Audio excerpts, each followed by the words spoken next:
Yeah, hello? Where voices, topics, and legendary stories come together? Yeah, I can get you connected. Switching to line 1.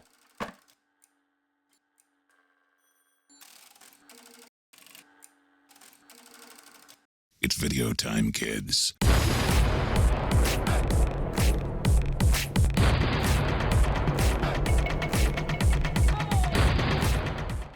Welcome to Switchboard Podcast, episode 6.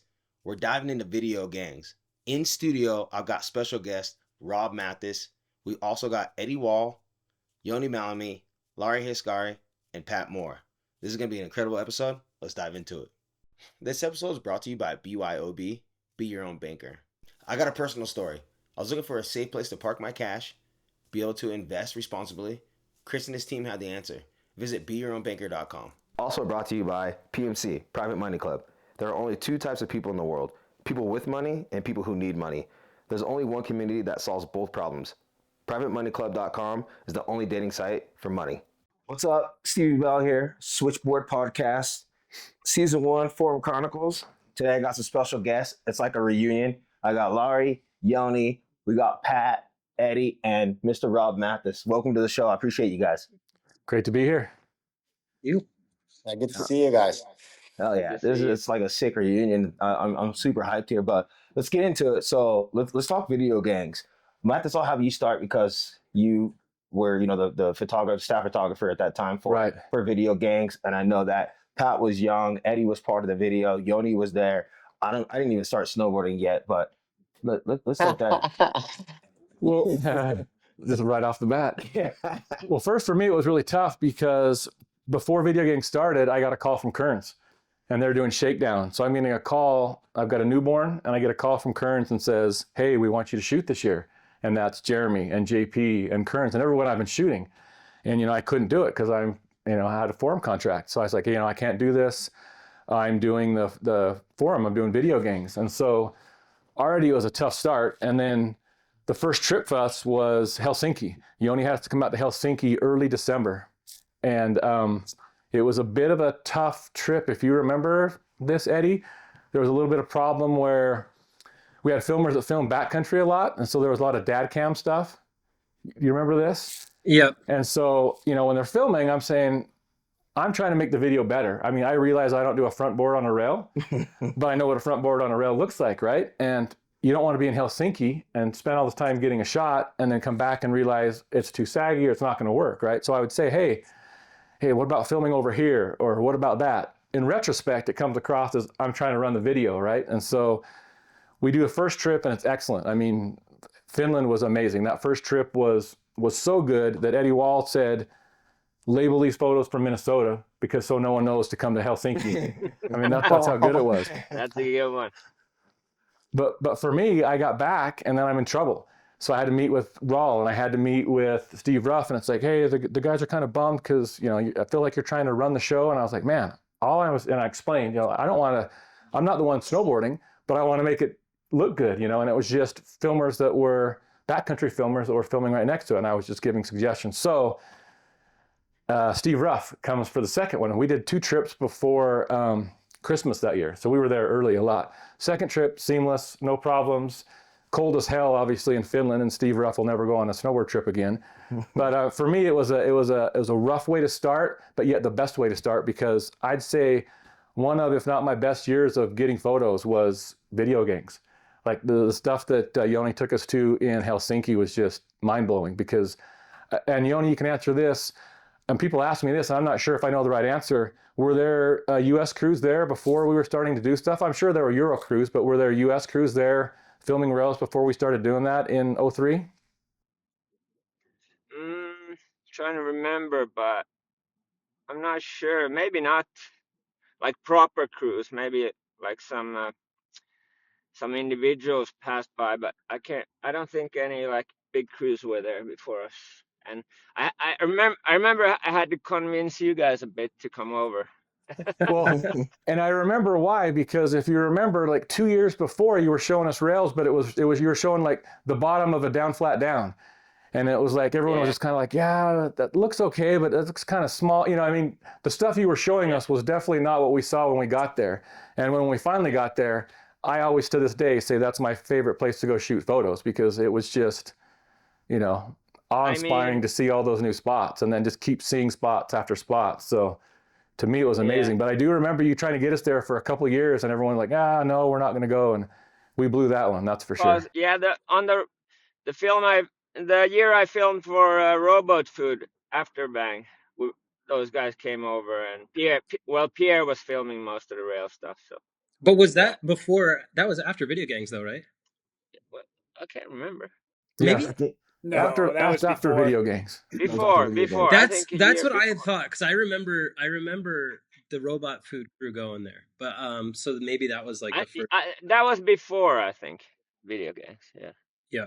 1 year before, because I had a one trick on your part. And that's kind of the year when we kind of like started like looking at like all the spots like properly, like, and bigger spots, and so yeah.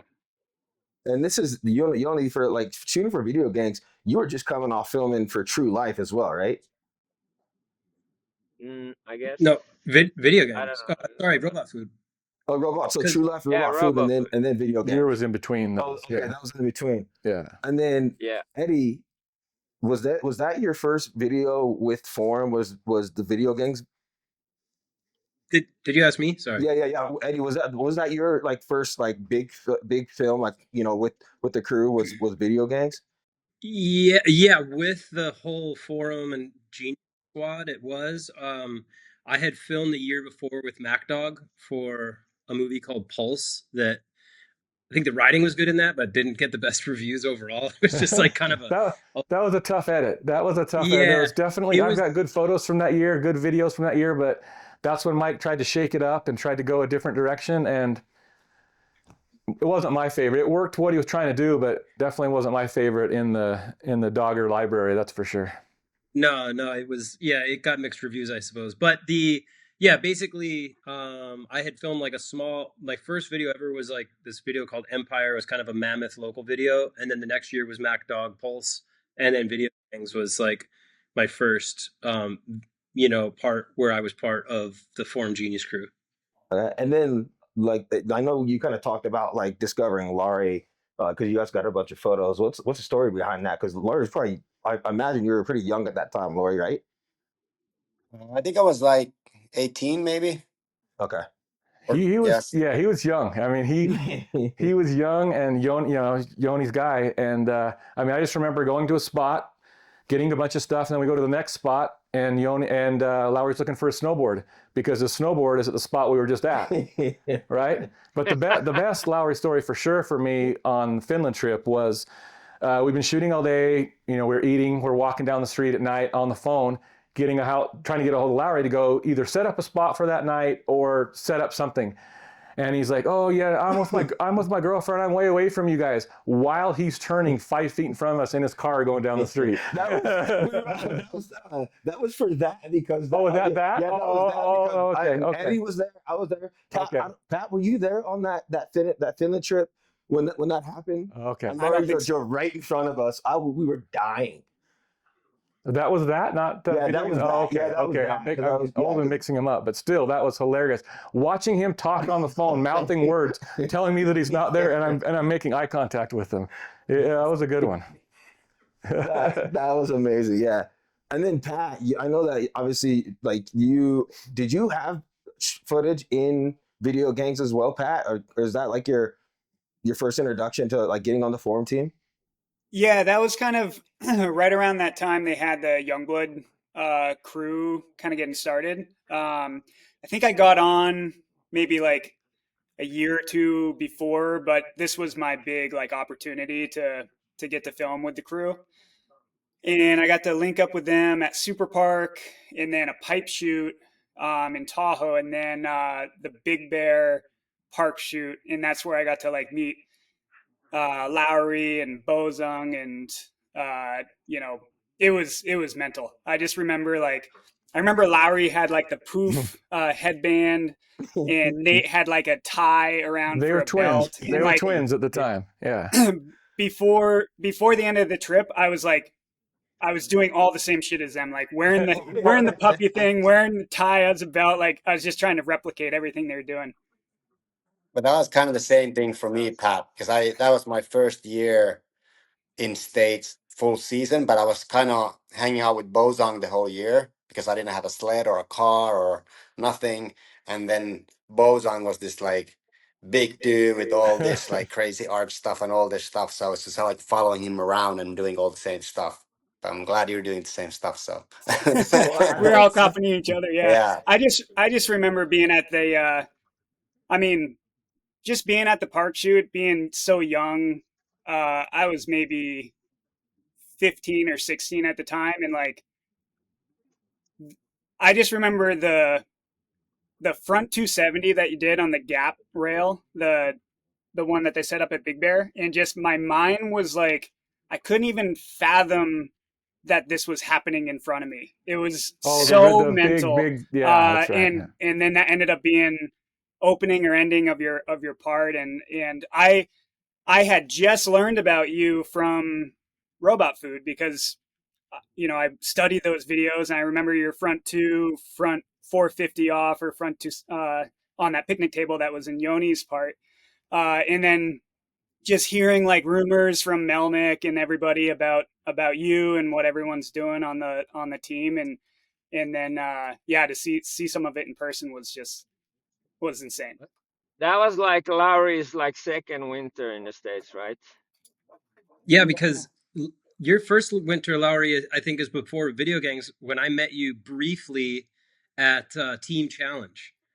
Yeah, I just came the first year that I got to States. I only came for a little bit because we did the Japan trip and then like quick something summit, snow summit, something. But that was like VideoGangs was my proper first year, like full season kind of.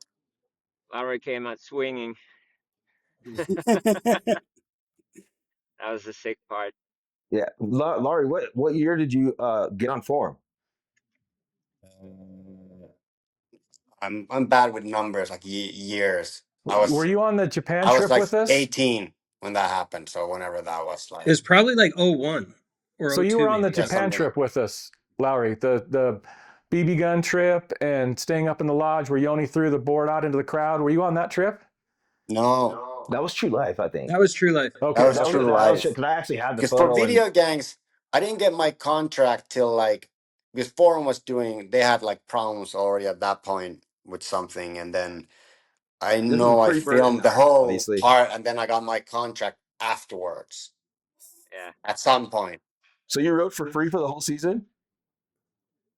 What? You rode for free for the whole season?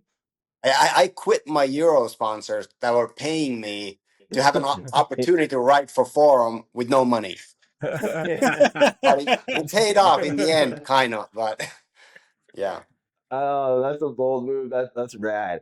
So, like Joni, what was it like? After filming for like obviously the Resistance and True Life, like joining and having some of the newer guys riding with you, like Eddie, and I don't think Pat was riding there a lot of riding with you, but like just kind of a new crew. Was it a completely different feel? No. I liked it. It was like fresh new energy, and I mean those guys were all super talented and like super good guys. So it was perfect in my opinion. Yeah. But I always remind Laurie he owes me his life because I brought him. I'm now trying he's to take married that to a pop slow. star and That is so funny. The money's coming, Joni. That's right. Where's my royalties? Just kidding. No, seriously. I'm gonna talk to my wife. I'm broke. But yeah, it was nice, and yeah, I mean, like the VideoGangs year was especially fun. I think like all those Helsinki trips, and that was an amazing time. I think when a totally different vibe. Yeah. Coming off the Dogger years, that was a completely different vibe. What was the vibe like? Was it just fun? Was it more like less pressure? Was it just more like more energy? Less pressure because, well, for me, that's why I said when I got in trouble the first time, I was still on the Dogger program, like hammers and the front board's got to be this way, and then so that was my first foray into it. But once you got filming with those guys, all they want to do is film a good video. I mean, they took that. You remember the contraption they took they put from tree to tree? That was their heli setup. I can't remember what it was. They brought someone to film, and we would. Eddie, you might remember better. Like they set a contraption up to film follow cam, Heine style, except on a lift like 15 feet above the rail in residential. We just set it up everywhere. So this is before. Nowadays, you'll see someone hitting a rail and maybe they'll get some little drone footage of it from above. And it's like, oh, cool, like a drone angle. Well, we were doing the original drone angle, which we brought Pascal Gallant, Martin Gallant's brother, who's still like out filming, and he's like a Whistler kind of legend. And yeah, we strung up Mathis. Actually, you just recently posted a photo of me doing a back nose press. That was one of the first shots we did with that, right? Yeah, that's with where the tilt Pascal shift lens. Went right into the tree with no brakes, right? Yeah. Strapped into it head first.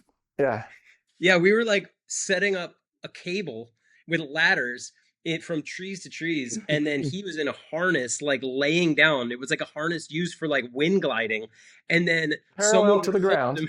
And then as you like dropped in, someone would like push him, and he's just like filming up above. Like thinking back to it, dude. Like imagine walking down the street and seeing that. This was in front of someone's house, if I remember. That rail was like in a housing complex. It wasn't like it was in some industrial.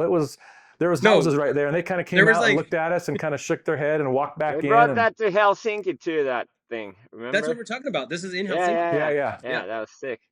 Yeah, it was crazy. Eddie, I don't know if you were there. They did that down the half pipe and at the Big Bear like rail shoot, and at the middle of the pipe. I forget which one.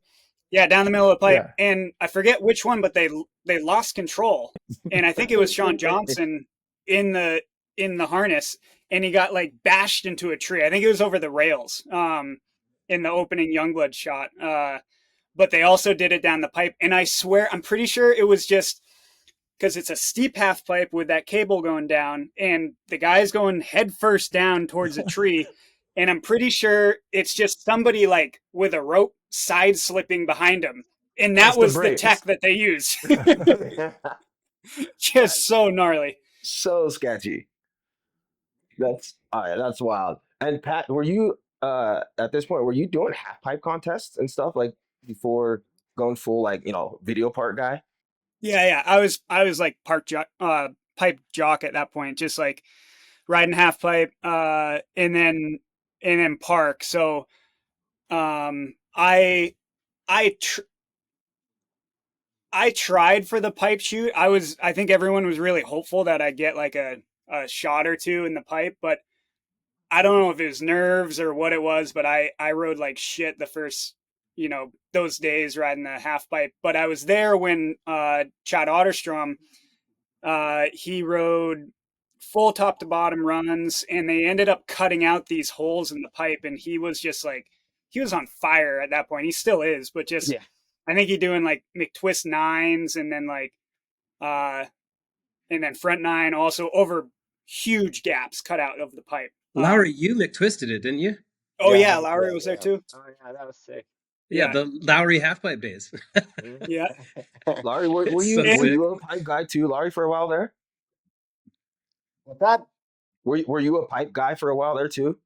Yeah, so I started riding pipes, kind of like, I think that was same for you, Pat. So I learned how to ride pipe before any park jumps or rails or anything. So I actually really like pipe. I still like pipe. I think Not that the was big like ones. the norm back then. Like I grew up. Most of at least the Scando people started from like local pipe contests and stuff like that. Yeah. Yeah, I know. They didn't same even on the East have Coast. jump contests back in the days. Pretty much, Yeah. there was only like pipe contests. So I remember being at the top. Guy. Go ahead, Pat. Huh? Oh, I remember being at the top of the half pipe and at that shoot, and I was a huge Joni Malmi fan. I still am. But after Resistance and all those parts, like just I was fanning out big time at the top of the pipe. And Joni had flown in, and he set up a brand new board on hill. And we get to the top of the pipe, and he's like, fuck, man, I think my stance is fucked up. And no joke, he put his stance as wide as it could possibly go, and he looked Like, so funny. And he's like, man, this is crazy. Like, he doesn't know his stance. That was my first introduction to Joni. That is so funny, man. Man. So, did you guys film? Was Video Gangs pretty much filmed mostly in Helsinki, or what are some of the other locations that you guys went to shoot it? I mean, we did 2 trips before Christmas in Helsinki, and Joni, I want to see if you remember you remember our stadium shot in Helsinki? Yep. Do you remember the setup for like what happened on that? Do you remember that story? I remember first the guy tried to like deny us from hitting it, and then Yeah, I thought it was like the general manager of it, right? He came in. Yeah, it was. He came in because we had to take snow and import it all the way into the his front boards. It's a drop off rail in a stadium. It's in Helsinki that, Stadium. right? Yeah. Gnarly rail. And so we're importing snow, and the general manager comes and he says, you guys got to beat it. And so, we're thinking, okay, we're done. Start getting some snow. And the guy gets in his car, goes about 10 feet, hits in reverse, comes back to me and hands me his card and says, you know what? If you give me a photo from this session, you guys can go ahead and hit it, have fun. And my mind was just like, what? I mean, this is so un-US. That's never going to happen. And I think I still have that guy's card. I don't think I ever gave him the photo. I probably still have a photo. But that's when I knew it was so much different to film in Finland.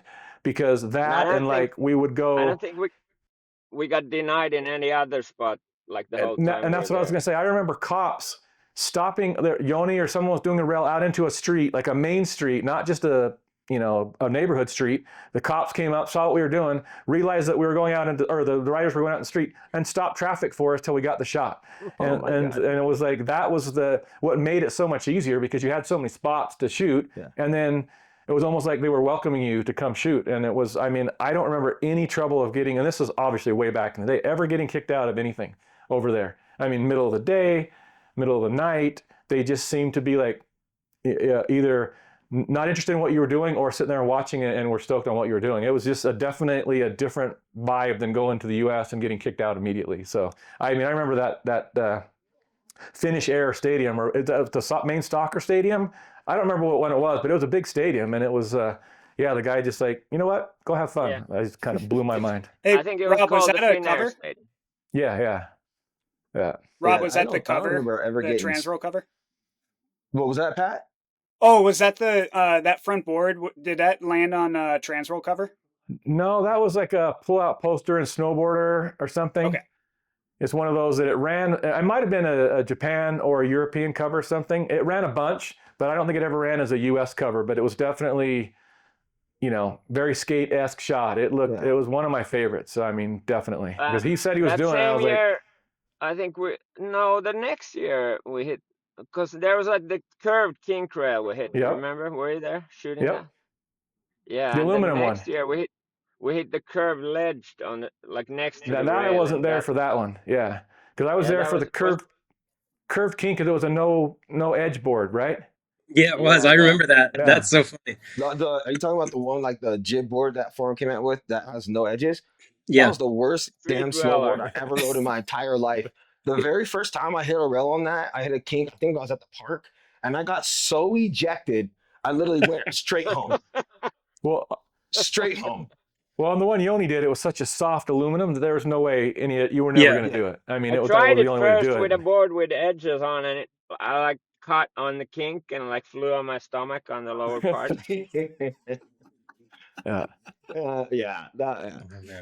Eddie, what was that? Because I know you wanted to talk about the cover of Video Gangs.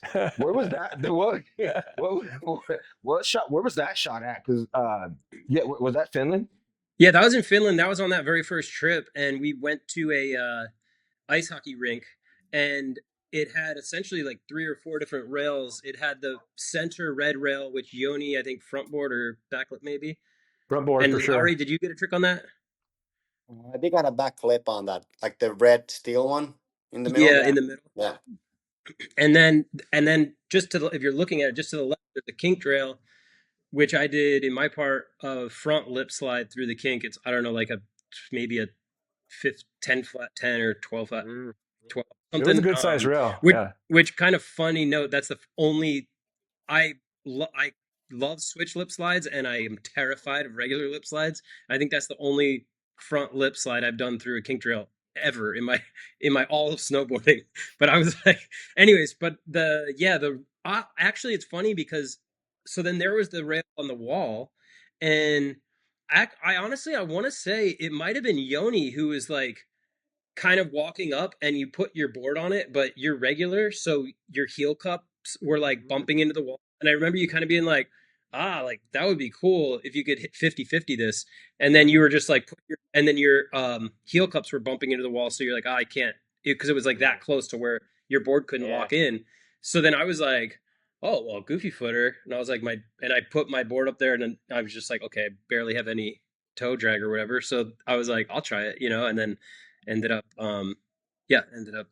just getting the cover. No big deal. But that spot when we hit it, like first time when Ruff was there and I front boarded it, I remember Louis Barletta was in Finland, and he came to watch it, and I was so pumped. What? Like, yeah, Louis Barletta's watching us. Like, that's sick. Well, I was there. I don't remember that, or maybe I just didn't know who he was at the time. But I'm going too. I'm like, man, did I forget that? Because I've still got the shot. I was just looking at the front board shot of Joni the other day because Ruff was filming right next to me because that was our second trip, but I don't remember. But I will tell you this, Joni, your front board, we were all done, and then you're like, maybe I'll try to front board it, and we were like, oh man, and like, dude, we had to whip you into it, and it's like. It took a little while to get, and the next day, dude, I was so sore I could barely snowboard from pulling you down to drop it. That this wasn't VideoGangs year, but the year after that curved ledge rail, the kink one next to that one, I think it took it's a gnarly rail, but I think it took Joni at least 2 days, maybe 3, and me and Ika were pulling him 3 days straight, and we're so skinny, and I was getting so sore, and he's just like, suck it up, let's just do this. I'm like, okay, I'm part of the team, let's do this. Yeah. 3 days in. Oh man, that that's was a pretty Transworld photo annual cover. Yeah. It was worth Thank you, Laurie. You owe me. You did get the cover from that shot. The curve kinked for Joni. Oh, sick. Okay. Yeah. I don't know who was there, but similar story. I think you were there, Eddie, but we were filming it was in Finland, and it was late at night, and it was you were there, and I want to say, I can't remember who else was there, but we were filming at night, and it was already late, and it took us a long time to get the shots. So Joni's like, fuck this rail. I don't even want to fucking hit it. So we're like, all right, cool. We start cleaning up, take down the lights, and then Joni changes his mind, and he's like, I think I'm gonna hit the rail. And we're like, what? What? It's like 3 a.m. So then we set everything back up, and then it didn't take you super long to get the trick, but we did have to sling you in because I remember like it wasn't a really long run in, and the next day literally I could not feel my left arm. Well, I have a funny one about like breaking down and setting back up from VideoGangs. There's this wooden, like a long mellow wooden rail in that I backlip, but when we got there, it's like such the perfect rail. There's like nothing around. There's no buildings. The drop in was like off the top of the van, which actually just that lifestyle shot was in that photo annual. That photo annual, Mathis, that year, you had like 80 photos in it. It was so sick. Helsinki was good to me. Yeah, I owe Joni for that one. That's for sure. That was definitely one of my best years for the exposure meter thing or whatever they used to do. That was, I mean, it was just hammer after hammer. You guys were just crushing it, and everything was so new and unique. It was awesome.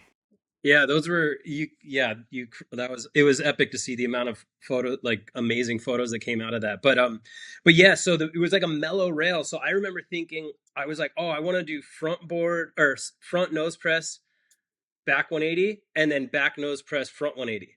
And on that type of a rail, like I was thinking I was just going to get it so quick because it was almost like a park rail. It was like a fat wooden rail, mellow, perfect drop in, perfect run out. Everything was perfect. Well, of course, I'm trying the front nose press back one like 40 times. And Mathis this is before. I was going to say, I remember a lot of putting film in my camera this time. Yeah. So he's shooting sequences on film, and so he's just like, and it's just like flicks the roll. So basically, it's two tries a roll. Oh, Jesus. Yeah. So 2 tries were a roll, and I had quite a pile of unused film next to me. and so I remember I was trying that, and then finally I was like, after like 30 tries, I couldn't get the front press back one. So then I was like, okay, let's just try the back nose press front one. And which I think there's a rec of like just before the credits where I like, anyways, trying that again, try that like 20 or 30 times. Don't get that. And at one point, Mathis, I remember I was walking back up the stairs and you go like this. You held up a Ziploc bag, like a huge clear bag, and you hold it up and it's just like 100 rolls of film. And you were like, Eddie, like, come on, dude. And hey, Eddie, I'd like to apologize to you now for that. So I was so mad. Like, it was the most easy rail and I couldn't get a trick. And finally I was just like, all right, like, let's just break it down. Like, let's break down. And meanwhile, they're shooting 16 mil because this is before digital. That's so right. Yeah. Johnson's just like blowing through $100 rolls of film. And so I was like, hey, let's break everything down. Like, let's get out of here. And everyone starts breaking everything down. And I was so bummed because we were there for like 5 hours and no one got we did end up getting a good lifestyle shot, Mathis, that ran. But then when we're almost all packed up, I was so mad at myself that I dropped me too, in. Still? What? A little mad at me still, or no? No. I wasn't mad at you for showing me the amount of film. I was like just mad at myself for wasting everyone's time. So I was so mad that I dropped in and I went to backlip the rail because I was like, I'm just gonna backlip this, but I was like, I'm gonna catch my heels and just like destroy myself. I wanted to punish myself. So I dropped in and just put over a back lip and like first try almost got all the way to the end of the rail. And Mathis, you were like, what? You were like, dude. Yeah. I remember that now clear as day when you said that. Yeah. Yeah. And Mathis was like, you should do that again. And you think you got that? And I was like, well, geez, I was just trying to like. Because to me, for the photo, the back lip looked better. For a photo, I mean, obviously the film shot your other shot would have looked better, but for me, that looked better for me. So yeah, and so it was like literally, I think it took me 3 tries, and I backlipped it perfect, and everyone was like, "What?" And then I was like, "Yeah," but it was kind of that was kind of one of the. And then we were friends again. Yeah. Who else was in the VideoGangs crew that rode with you guys besides obviously he was on this episode? Otterstrom was on that trip. Oh, that was ridiculous. Yeah, Otterstrom was on that trip. You guys, it was Otterstrom, Nate, Laurie, Joni. Bosun? Yeah, Nate was on those trips. Oh, okay. Did Bosun produce? Was Bjorn on one of them? I think he might have been too. I was never there with Bjorn. I don't think so.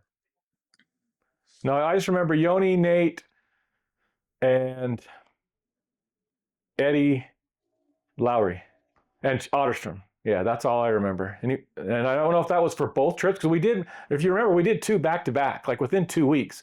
We came back and it was so good, we're going straight back. And that's when the second one was when we took Ruff with us. And I think, Nate got stuff in that for sure. I definitely remember getting hammers of Nate on that shot because that's where he cut his cast off. Wasn't that the trip where because he broke his wrist at Brighton, backcountry, like cab 5 off a cliff, fell backwards or something and broke his wrist. So he was casted on that trip. And then when we got there, because I've got photos of it, we cut the cast off. And then he went ahead and filmed the rest of that trip with cutting the cast off because it would have healed by that point, I think. So those were those first 2 trips. And then it kind of gets blurry because I don't remember if we went back again or if I'm confusing that trip with the video game because there were so many in succession. But those first 2 ones were definitely memorable. Cold as hell. Oh, ridiculous. But productive as hell. Yeah, ridiculous. For sure. Yeah, I mean, I feel like we were hitting like 2 or 3 spots every day for 2 weeks straight type of thing. Yeah. And then if you have a crew of 4 or 5 people, I mean, that's potentially like 4 shots per spot per day. It's like you're just racking up so much footage. And yeah. Hey, Laurie, I remember you had that switchback 2 on the Burlington kink rail, the gap to down. Did you guys do a Burlington trip? Obviously. Yeah. He's like, no. No, but like what, like I just VideoGangs is like all I hear about is Finland, but like that shot in particular like stood out to me big time. And Laurie, do you remember on that switchback too? Because we heard rumors that, because back then no one told anyone what anyone else did, and we knew that the Jeremy Jones was there and the Shakedown crew, and then I heard later that Jeremy got a switch backside 2 on it, and Lowry got a switch backside 2 on it. I don't know who. Jeremy did a backside 2 on it because he's Yeah. Okay. Because he's goofy. Okay. And then JP, I think later did JP ever do switchback 2 on it? I think that was the year after. Yeah. Maybe. But I just remember because that was in the era where you didn't know what other crews were doing, and that year was the year Kearns was, you know, that Shakedown crew was at war with the other crews. Like they were going for blood, and so there's, you know, there was that rivalry because I felt it more, I guess, because I was still, I mean, I still shot with Jeremy and JP a little bit. In fact, I ended up getting cut of Jeremy that year, but there was definitely drama where Kearns wanted, you know, everything had to be big and everything had to be, you know, every rail had to be bigger, every kink had to be bigger, etc. So that was an interesting year. Well, I remember we talked this previous, like, you know, a couple of days ago when I talked about this episode, but there was like, you're talking about that rivalry because you shot, you know, with the Mac Dog crew and then everything split and then you're filming in Finland with VideoGangs. What was that? What's the backstory there? Like, well, I mean, the backstory was just, I mean, they had called me ahead of time to get me to go shoot with the Shakedown crew. And I was like, no, I'm shooting with the Forum crew. And like I said, the first trip where there was some friction because Johnson's like Kearns, they're strong personalities. And my first interaction with Johnson, we didn't get along great. And then after that, we were great. So it's either you're on the good side or the bad side. And I've been on both him and Kearns. But like I said, a little drama on the first trip. But after that, to me, the VideoGangs year just seemed, everyone wanted to prove, and it was more relaxed. It was definitely a more relaxed year than I remember filming for True Life or Resistance, you know. And for me, like I said, I look back and those trips, when we're talking these stories, I keep remembering stuff, and they're some of my best memories. Because it was just such a different vibe. I mean, just different people and different crews. Just like when I started shooting other crews after I did Forum stuff, it's just different crews or different vibes, and it's fun to feed off of them as opposed to just being the same thing all the time. So like I said, rough start, but I mean, that VideoGangs year was an amazing year. And I know it's tough on Johnson because he had a lot of pressure on his shoulders to get it done. And so that's where a little friction was too. But all in all, that was, I mean, you're going to run into a little problem throughout a season. There's going to be egos back and forth, but I had an amazing time. I loved that year. And when you guys were filming in Finland, did you guys run into other crews out there? Like, you know, the Shakedown crew or anybody else? That was before they went there. They weren't. Okay. Yeah. So we you were guys definitely there before the other, like JP and Jer and all those guys. I mean, obviously they went there later, but they weren't. We were there before that crew was there. Right, Joni? They weren't there for VideoGangs. No, yeah. not yet. Yeah. Also, you guys pretty much just had Finland to yourself. Yeah. That's sick. Yeah. Which is kind of crazy when you think about it, because I mean, obviously this is, man, it's like 20 years ago, which sounds crazy, but like over 20 years ago. Yeah, 20. Thanks, Rob. Yeah. Be 20 years old next year. Oh. Yeah. A reunion trip. But yeah, I mean, it is kind of nuts thinking about it, because I mean, not necessarily maybe, but I mean, it's almost as if like a skater's all like going to Barcelona for the first time and being like, oh my God, this place is a mecca, you know, because after VideoGangs, it just opened up the floodgates. And then it was just, Helsinki was just this epicenter of going, every crew was like, oh, we got to go there to get tricks. We got to go there, you know? So I think it was really cool to be like in those early stages of kind of like opening up some of those spots. And it's actually kind of cool too to see some of the spots that we hit, like almost some of them never really got hit too much ever again, you know. And it's kind of neat to, you know, that they some held the test of time per se. Plus like the season started quite early in Helsinki, like the winter in November, December, so you can get like your rail part filmed before New Year's and then concentrate on like backcountry stuff, and you know. Yeah, exactly. Yeah. Well, that's Dove. I want to ask you guys a couple of questions about VideoGangs. We'll wrap that up, and I want to start talking about that. But Just since Eddie, what was your most memorable moment from filming for Video Gangs? Um, well, my most memorable moment was shattering my kneecap because I still can't fucking walk properly without pain now, 20 years later. But no, I mean, honestly, um, yeah, I think just those Helsinki trips as a whole, it was just so cool. You know, it was just everybody was just on a mission, and it was such a solid crew, and everybody got along, and again, it was just kind of like kids in a candy store, like, oh my gosh, you know, and then Yoni being like, see, I told you guys for come here. Like, he's like, you didn't listen to me. But yeah, it was yeah, I think just in general those Helsinki trips, because my season got cut short pretty quick because of my knee. So it was but yeah, that that was just really cool. And again, looking at it back at it now, not really even knowing that we were kind of, you know, I don't want to say unlocking, but kind of discovering this whole new zone. Obviously, Yoni and those guys all and Laurie knew how good it was, but like to bring have a crew like Forum and Genius and that whole crew to go there was like pretty special. That's This episode is brought to you by BYOB, Be Your Own Banker. I got a personal story. I was looking for a safe place to park my cash, be able to invest responsibly. Chris and his team had the answer.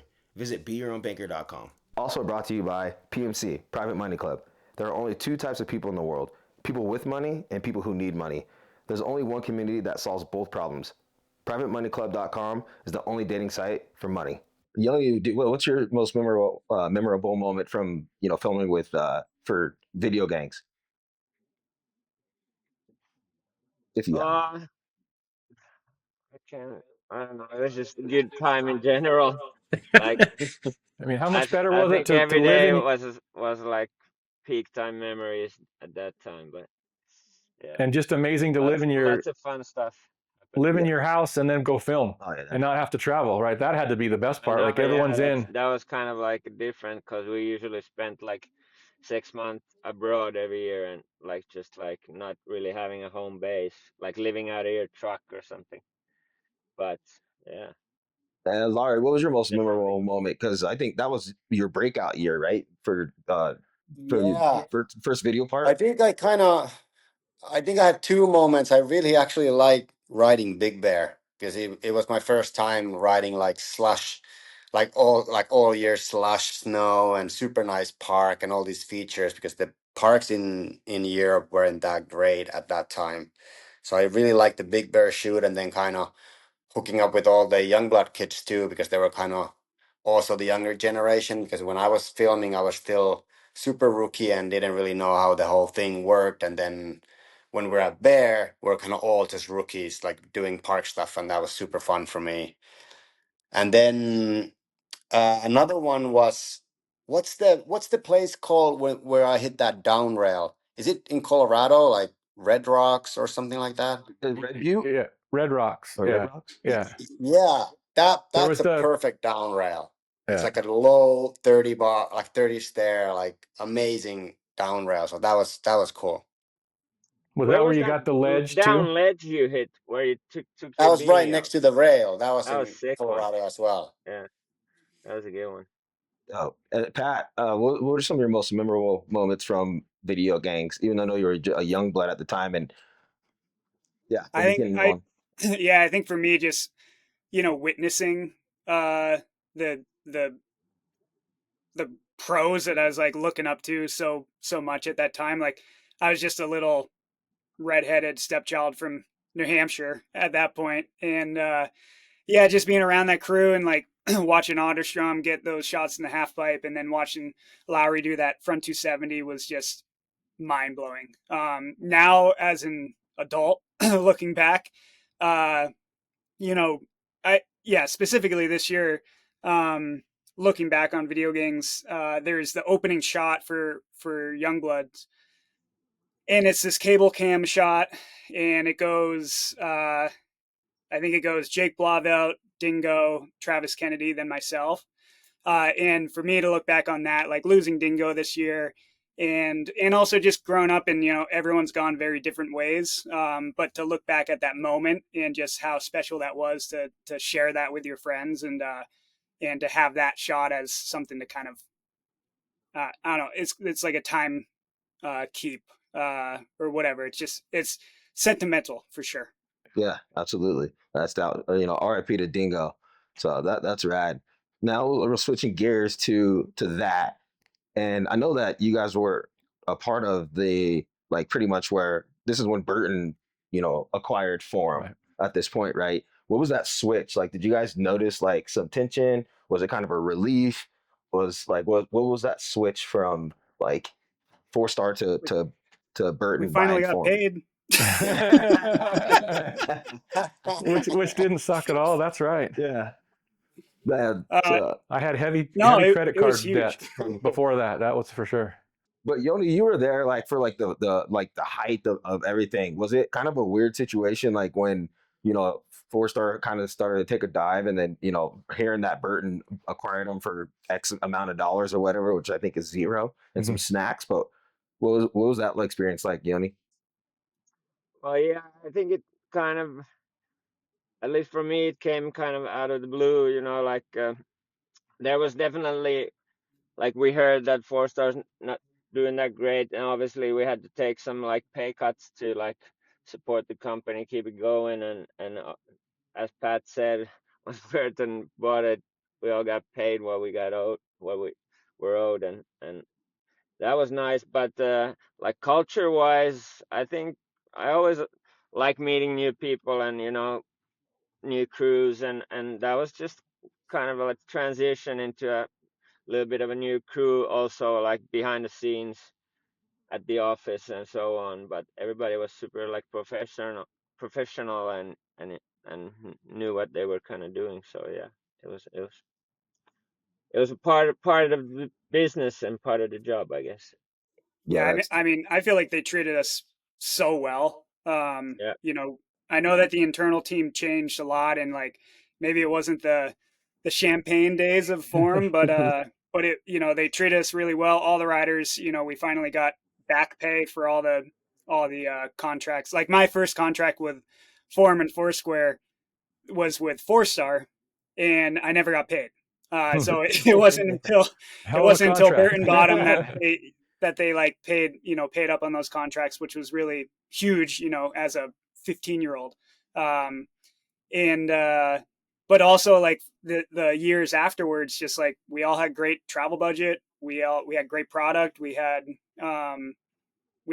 filmers, photographers all the time. So I feel like Burton treated us really well. yeah. You said no champagne days, but you do remember the Helsinki Stockholm trip.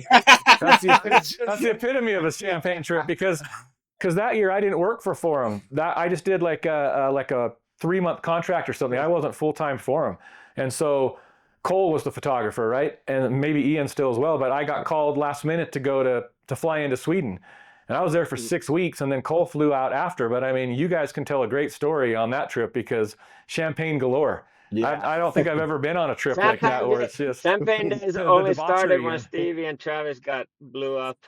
Yeah.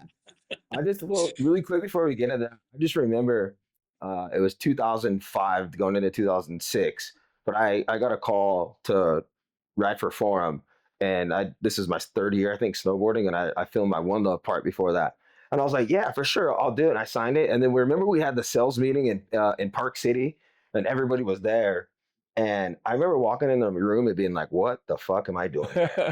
like all these legends are in there, and I'm just literally I was panicking a little bit. And then the next day they sent us to Pullman, Washington to start filming, and I was like, I was not ready. I was straight like, to the deep end to get a shot today, or you are gonna get fired, bud.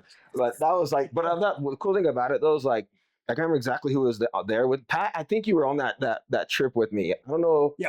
Who else came? But everybody was so cool. Who was the filmer you were working with at first on that trip? You don't remember? Who? Do you remember Pat who was filming Pullman when we went over there? I know it was me, you, JP, and then I think Jake Welch, and then I can't remember who filmed. I think Pettit was there, but I think Kearns was there because he was there for the sales meeting, and it was really quick, wasn't it? I thought it was only like a few days. Yeah, a few days, and then we went off. Yeah. Actually, no, we went to Pocatello first. And hit that ledge, and then we went to Pullman, Washington. Yeah, definitely. I remember it was Kearns for sure. And I remember JP trying that rail to rail, and he didn't get it. And I remember asking Kearns about like the photo or something, I forget. And he was like, "Oh yeah, JP won't let that get out there." Like just everything was like very like cut and dry. Like, they wanted the very best getting out. And I think what happened was JP like came off a little early or something like that, and it wasn't going to live up to the standard. So those little things that you're picking up as a rookie, just like, all right, you gotta, whatever trick you're doing, it has to be perfect. Yeah. Or else it's not going to get in. Yeah, it's so funny. Even now I watch video parts and I'm like sometimes, and I'm just like, oh, that would never have made it in a 4-wood. No shame, but or no, not trash talking, but it's true. Like even just, I mean, dude, you could have done a cab 9 in Whistler like on an 80-foot park jump, and if you waved your arm like this, they're like, no, like no, And but it was actually it was an interesting lesson to learn, because I remember always trying to fight to keep some clips into my part. And, they were like, listen, like, if you only put out A+ footage, like people are just going to think like that's how you ride. Like there is like every trick you do is gnarly and perfect. And it is pretty true. Like at that time, especially if you didn't let any B grade footage get out, it was just, you were just this superhero who never fell and never looked bad. And, that was like the image that Forum, I feel like, was trying to, portray for all their riders. But Stevie, or everybody, that I don't know if any of you guys remember this, but this is kind of going back to Forum selling to Burton. And I'm assuming 20 years later, but this was like not to be talked about for a long time, but I think it's probably fine now. But 2 decades later. Maybe not, but so from what I had heard at that time, Forum was $7 million in debt, and Burton was buying Forum for their debt. So essentially, 4-star distribution selling, they're like, hey, it's $7 million, and Burton bought it to pay off their debt. So they're like, okay, we're scot-free, walking away with not owing any money, and Burton buys the company for $7 million. So Evan Rose, who worked there at the time, he was like the creative, I don't know his exact title, but basically in the creative director type role. And he made these t-shirts that said, Forum sold to Burton for $7 million. And all I got was this lousy t-shirt. So, because especially internally, maybe they're thinking like if they sold, they would get bonuses or something like that. Or anyways, but yeah, so Forum sold to Burton for $7 million, and all I got was this lousy t-shirt. So he made like a handful of these and passed them out to everybody. And I remember I wore it to like one of the trade shows, and like I think somebody was like, yo, you need to take that off, because like that first of all, people aren't supposed to know about that, and it's just a bad look and all this stuff. And I was like, oh, okay. So anyways, but the craziest part of the story is that, and I might kind of mutilate this, but Evan Rose put the shirt on eBay, just one t-shirt, for $7 million as a joke. And it was like, oh, here's the t-shirt, it's $7 million. Well, someone bid on it. And apparently, and I don't know if it's still like this, but there was some sort of a policy in eBay that says like, even if someone bids on something, you owe us like the percentage, whether it's like 2% or 10% or something. And they were like, even if they don't pay you, you still have to pay eBay the amount or something just to be able to list it on there. So there's something along those lines. But anyway, someone bid on it, and Evan Rose gets this email like, you owe eBay 2% of this bid, which is like $800,000 or something, because he listed it for $7 million.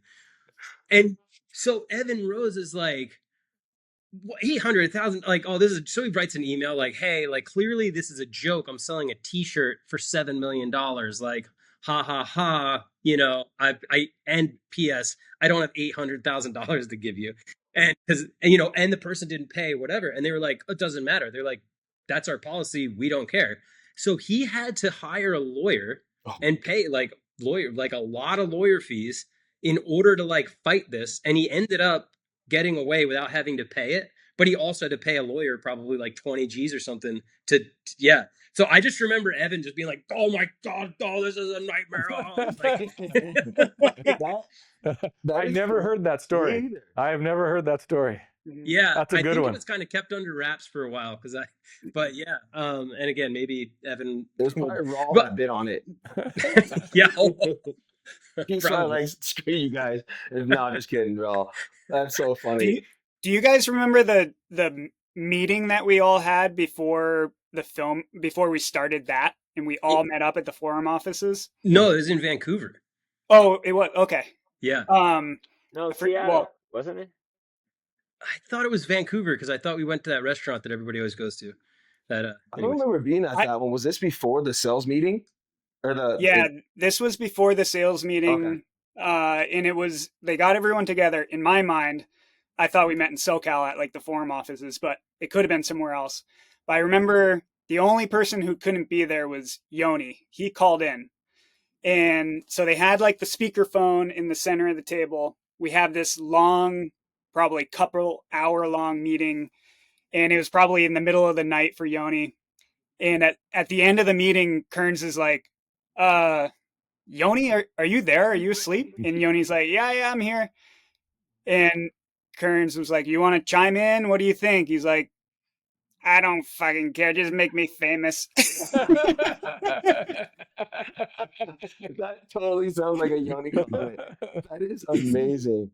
But you know what that meeting was? That meeting was it was like the beginning of the year meeting saying like, okay, hey, we're going into filming this film. And Kearns was kind of leading the meeting. And that whole meeting, which I've told younger kids this now, and they're like, that sounds crazy. But the whole meeting was them being like, this has to be the gnarliest video ever made. Like, you all need to do the gnarliest tricks you've ever done. And I remember this quote so clearly. They were like, if you think you're going to do a cab 9 on an 80-foot jump, just do a cab 10 on a 100-foot jump. And they were like, and they were like, if you're going to, Kearns, I think he was like, if you think you're going to, front 270, a 25 stair rail, he's like, switch 270, a 35 stair rail. And he's like, because everything else is going to go on the cutting room floor. And it was so, I just remember that meeting so clearly of just sitting riders down and being like, you have to be the gnarliest snowboarders in the world. And it kind of all seemed like kind of normal at that time because I feel like we were all just feeding off of each other. But like looking back at that, like I've told other snowboarders that and they're like, what? Like that's so crazy that they would fly the entire team to a location just to tell them like that they better be gnarly. Yeah, and basically it flew everybody in is just to be like, hey, don't suck. That's straight up. Yeah. I know there was one season too before, Joni, you might have heard this, but like where, I don't know, it was like Resistance maybe, but like Bjorn was falling in the backcountry a lot. And they flew Bjorn down to Forum and they sat him down and they basically were like, if you keep falling in the backcountry, we're going to cut you. And he went back and like never fell again. He was like, and just like landed everything. Like, again, like, I don't know how completely accurate it is, but yeah, those were gnarly days. Yeah, I think that like they're such a crazy standard. And I'm glad I wasn't at that first meeting because I would have been intimidated. I probably would have walked away and been like, I'll go ride for, Roxy. But yeah, so different times too. And that's why I think the lame, that whole series, because of that, they wanted to be the opposite. I mean, Joni can pipe in on that, but it's like, he'd been in that where everything has to be perfect and you're not having fun, or if you're, it's all it is about getting the shot, nothing else. And then you go there with lame and that, and they're still getting shots, but you see more of the personality. And I remember being on this side where they're trying to push the sport, make it as technical as possible. And I get that. But at the same time, I really appreciated when they went a different way and said, because you want to see the personality of the person, because that's when snowboarding is going to grow. Yeah. When you realize it's not everyone doing the most perfect trick time after time, that they're going to fall, they're going to have fun, they're going to goof around. It's not filler, right? There's a difference between filler, I think, and then showing someone's personality and having fun, right? Like no one really likes just a random filler shot. Yeah. But I think that's when it started paving the way where people were sick of that regiment and they wanted to try something different. And for Joni, I mean, that had to be a completely different year, stepping from forum program and then being with that program, all your friends. And what year was that like difference for you? Which one? Robot food? Or Yeah, yeah. yeah, I The mean, yeah, that was yeah, definitely like no pressure. It kind of like sometimes you thrive in that situation, and sometimes you like thrive under pressure. And it's so much about like the kind of, I think, chemistry you have with the crew and with the filmers, and I don't know, but still you kind of have to like be professional and kind of put everything, all that aside when you're working, kind of trying to get the shot. So you, no matter who's filming you or whatever, you're doing work, and try to be as nice as you can and so on. But yeah, it was definitely kind of refreshing, and kind of, yeah, when you kind of experiment stuff, sometimes it turns out quite like nicely.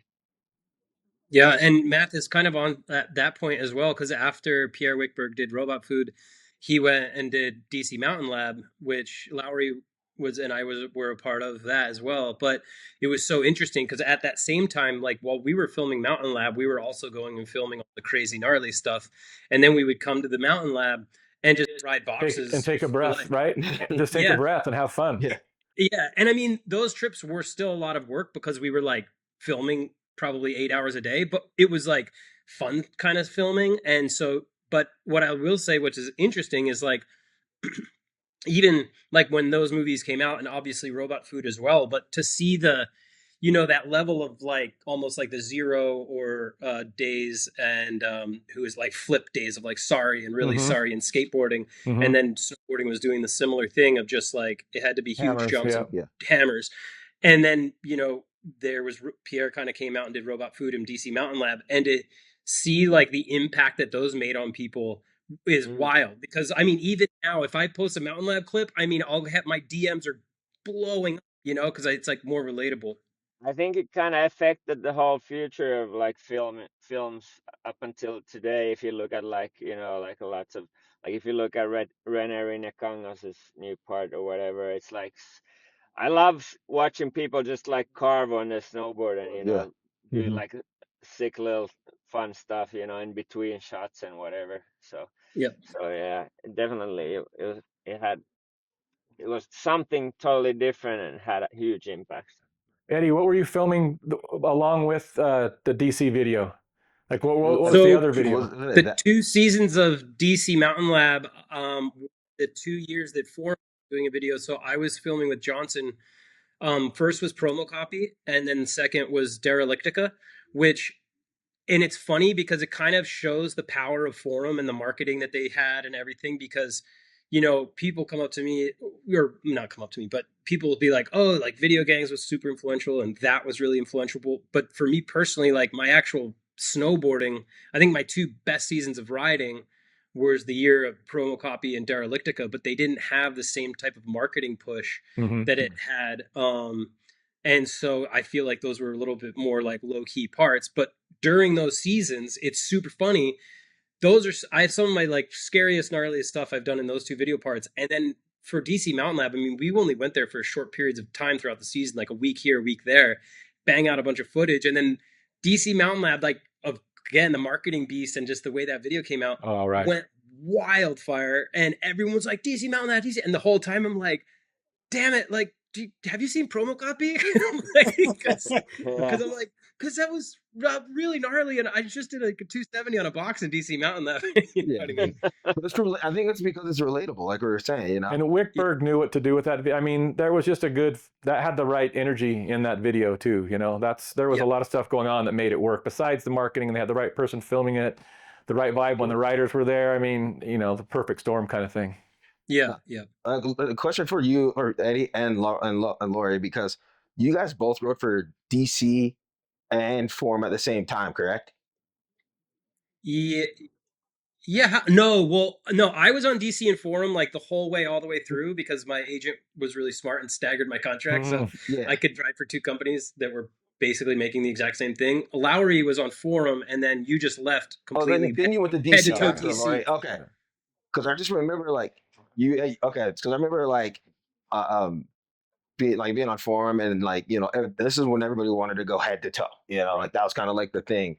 But I just remember them making us like Kevin just called me every day. You got to quit NEF, bro. You got to quit this company. Mhm. And I was like, for what? Like, it's just they we're not going to market them. But I just was curious if you had a battle that Laurie, but I forgot you went to DC after. What was that like? You know, after the forum days going to DC, was it a completely different vibe, or like what was that whole thing about? Like, Well, actually, I really like towards the end of forum days. I was a bit bummed out, kind of like how even though everything was okay and Burn was great when they first came in, and they obviously got us paid and everything, but then there's just some like I really loved a lot of the people that worked for Forum at the time, the original Forum, and then it felt like almost most of the people kind of just left and new people came in, and it just kind of felt weird. And then I always loved Ken Block, and then Eddie always talked highly of DC, and then Ken reached out to me and Ika and Devin, and he was talking about if we wanted to start writing for DC, and they would start making boards like a year later. And then we just kind of all I talked to Ika and Devin, and we kind of just decided that we would go for it. And then obviously DC was like a cool brand, like I was always looking up to when I was a kid. Same with Forum, like yeah. both great brands. But then I don't know, it was just a choice at the time. I just remember when you went to DC and Ika, and I was like on forum still, and I was like bummed. I was like, damn, those guys are gone. You know, I was like, Well, yeah, it was a bummer, like a team wise, because it really felt like breaking up a family when it came to the team. But yeah. That's all good. But all yeah. right, well, let's switch back to. I want to get into a little bit more deeper dive into like the that. Let's get into like the whole like going to Sweden and Finland and filming out there. And I know you were on like a 6 month contract. Yeah, I Was was that- on. I that's don't the remember first how time long it was, but yeah, Roberta hit me up last minute. Said, "Yeah, do you have your passport?" And I said, "Yeah." She's like, "They want you out in Helsinki or in Stockholm basically tomorrow." So I was coming back, I think, from a trade show, and got all my gear, flew in to Stockholm. JP picked me up, took me to the spot that you guys were at. Lidmar, baby. And he was trying to tell me about it, and I couldn't quite visualize it. And I got there, and I'm like, my lord. I mean, it was that the one where it was like a prince of somewhere was on one level and someone else was on this other level? I mean, you walk in and you didn't realize it was a hotel, right? But as far as the getting content, that trip was amazing. Ridiculous. I mean, we just bounced back and forth between Stockholm and Helsinki, right? Like Helsinki wasn't holding, we'd go back to Stockholm or vice versa because Stockholm was losing snow. But I mean, we got great photos for that trip, but the whole story of the trip is well beyond the actual snowboarding, and you guys can definitely elaborate on that because I think there was calls with Kevin Keller, and because that was nice with me. I was just shooting photos and had no skin in the game. So, but I mean, I remember it was debauchery. It was there was a lot of zeros on the end of that bar tab or hotel tab or whatever tab that it ended up being. That was an expensive trip. Had to be one of the most expensive trips. I don't quote me. I'll have to fact check this, but I think that Kevin told me that the bill from the total trip from the Kauske and Lidmar and all of us being there was like $96,000. At least. I forgot about Klauske too. That's right. That wasn't cheap, but that was a really fun trip. And I can't remember who was over there first because I came over a little bit later. But Pat, I think you were there before me. TK was there. TK was there. Eddie, and then Laurie. JP was there. And were you Laurie and Joni? You guys were there, right? Or did you guys come in later? I was there for a bit, but then I broke my collarbone, so I had to, okay. yeah. I remember. I only Is that came like a over light for blue rail? like a, Yeah. Sorry, that down bar. yeah. I only came over for a bit too, just in the end, I think. I wasn't on the first trip, maybe on the second. I don't remember, Joni. Were you in Stockholm? I remember in Finland. Maybe were you filming in Stockholm with us too, or just Finland?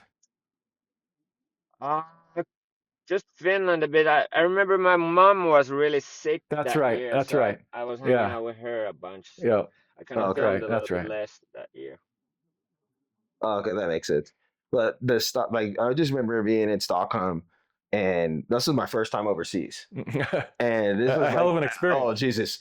And it kind of ruined me because it was like how could it not? Yeah, for every year after that, it kind of like took a step down, right? You know. But I just remember going over there, and I know that Eddie and you and I have talked about this, and Pat, I don't know if you remember this. But do you remember Kareem pulling up to the hotel Kareem with with a brown Volvo and a drop-in ramp that is yes, drop-in ramp I've ever seen. massive. Yeah, And, I forgot about and he Kareem. was always late. I love Kareem. But just like He so was our many Stockholm guy. Yeah, Stockholm. That's right. And it was just like there's endless amounts of things to hit, and we never got kicked out of anything. No, I don't remember getting kicked out, but I remember his kit. Yeah, his kit. That drop-in ramp was pretty raggedy on top of a very raggedy car that we didn't know was going to get anywhere. I forgot he was our. Yeah. He'd roll up and show us all the spots, and there was spots aplenty. I mean, I don't know. That was 2006, Yes. right? 2005 or 6, and I mean, it was to the point where I was there 6 weeks, shot a ton. And Cole came in after me and shot for, I think, another month. You guys were there or something and still killed it. I mean, that was a trip. I mean, you guys lived, Kearns and Pettit, they just lived there for 2 months, right? And probably Eddie was on that same. Pat too. Ika was already there. I mean, Ika was, I don't know if he was living where he was living at the time, but he was there the whole time too. But that was a long stretch for some of you. Yeah. A long, amazing trip, I'm sure. Yeah. Yeah.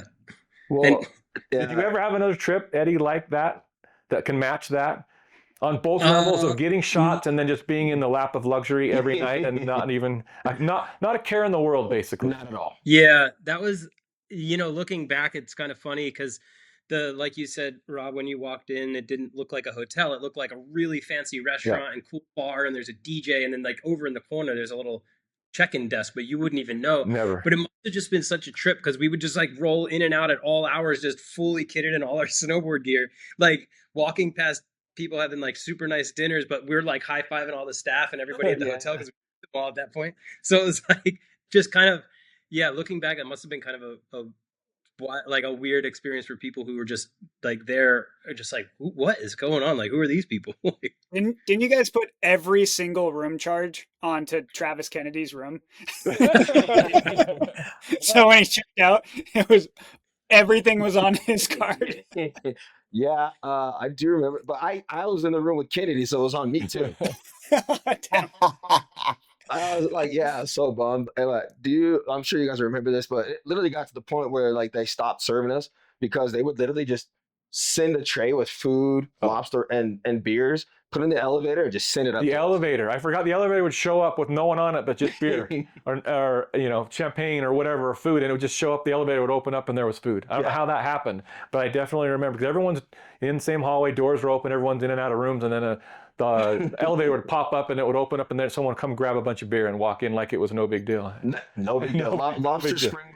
If that's your first trip, I feel sorry for you for the rest of your snowboarding trip. It was and then it just went down from there. Yeah. But Toblerones, man.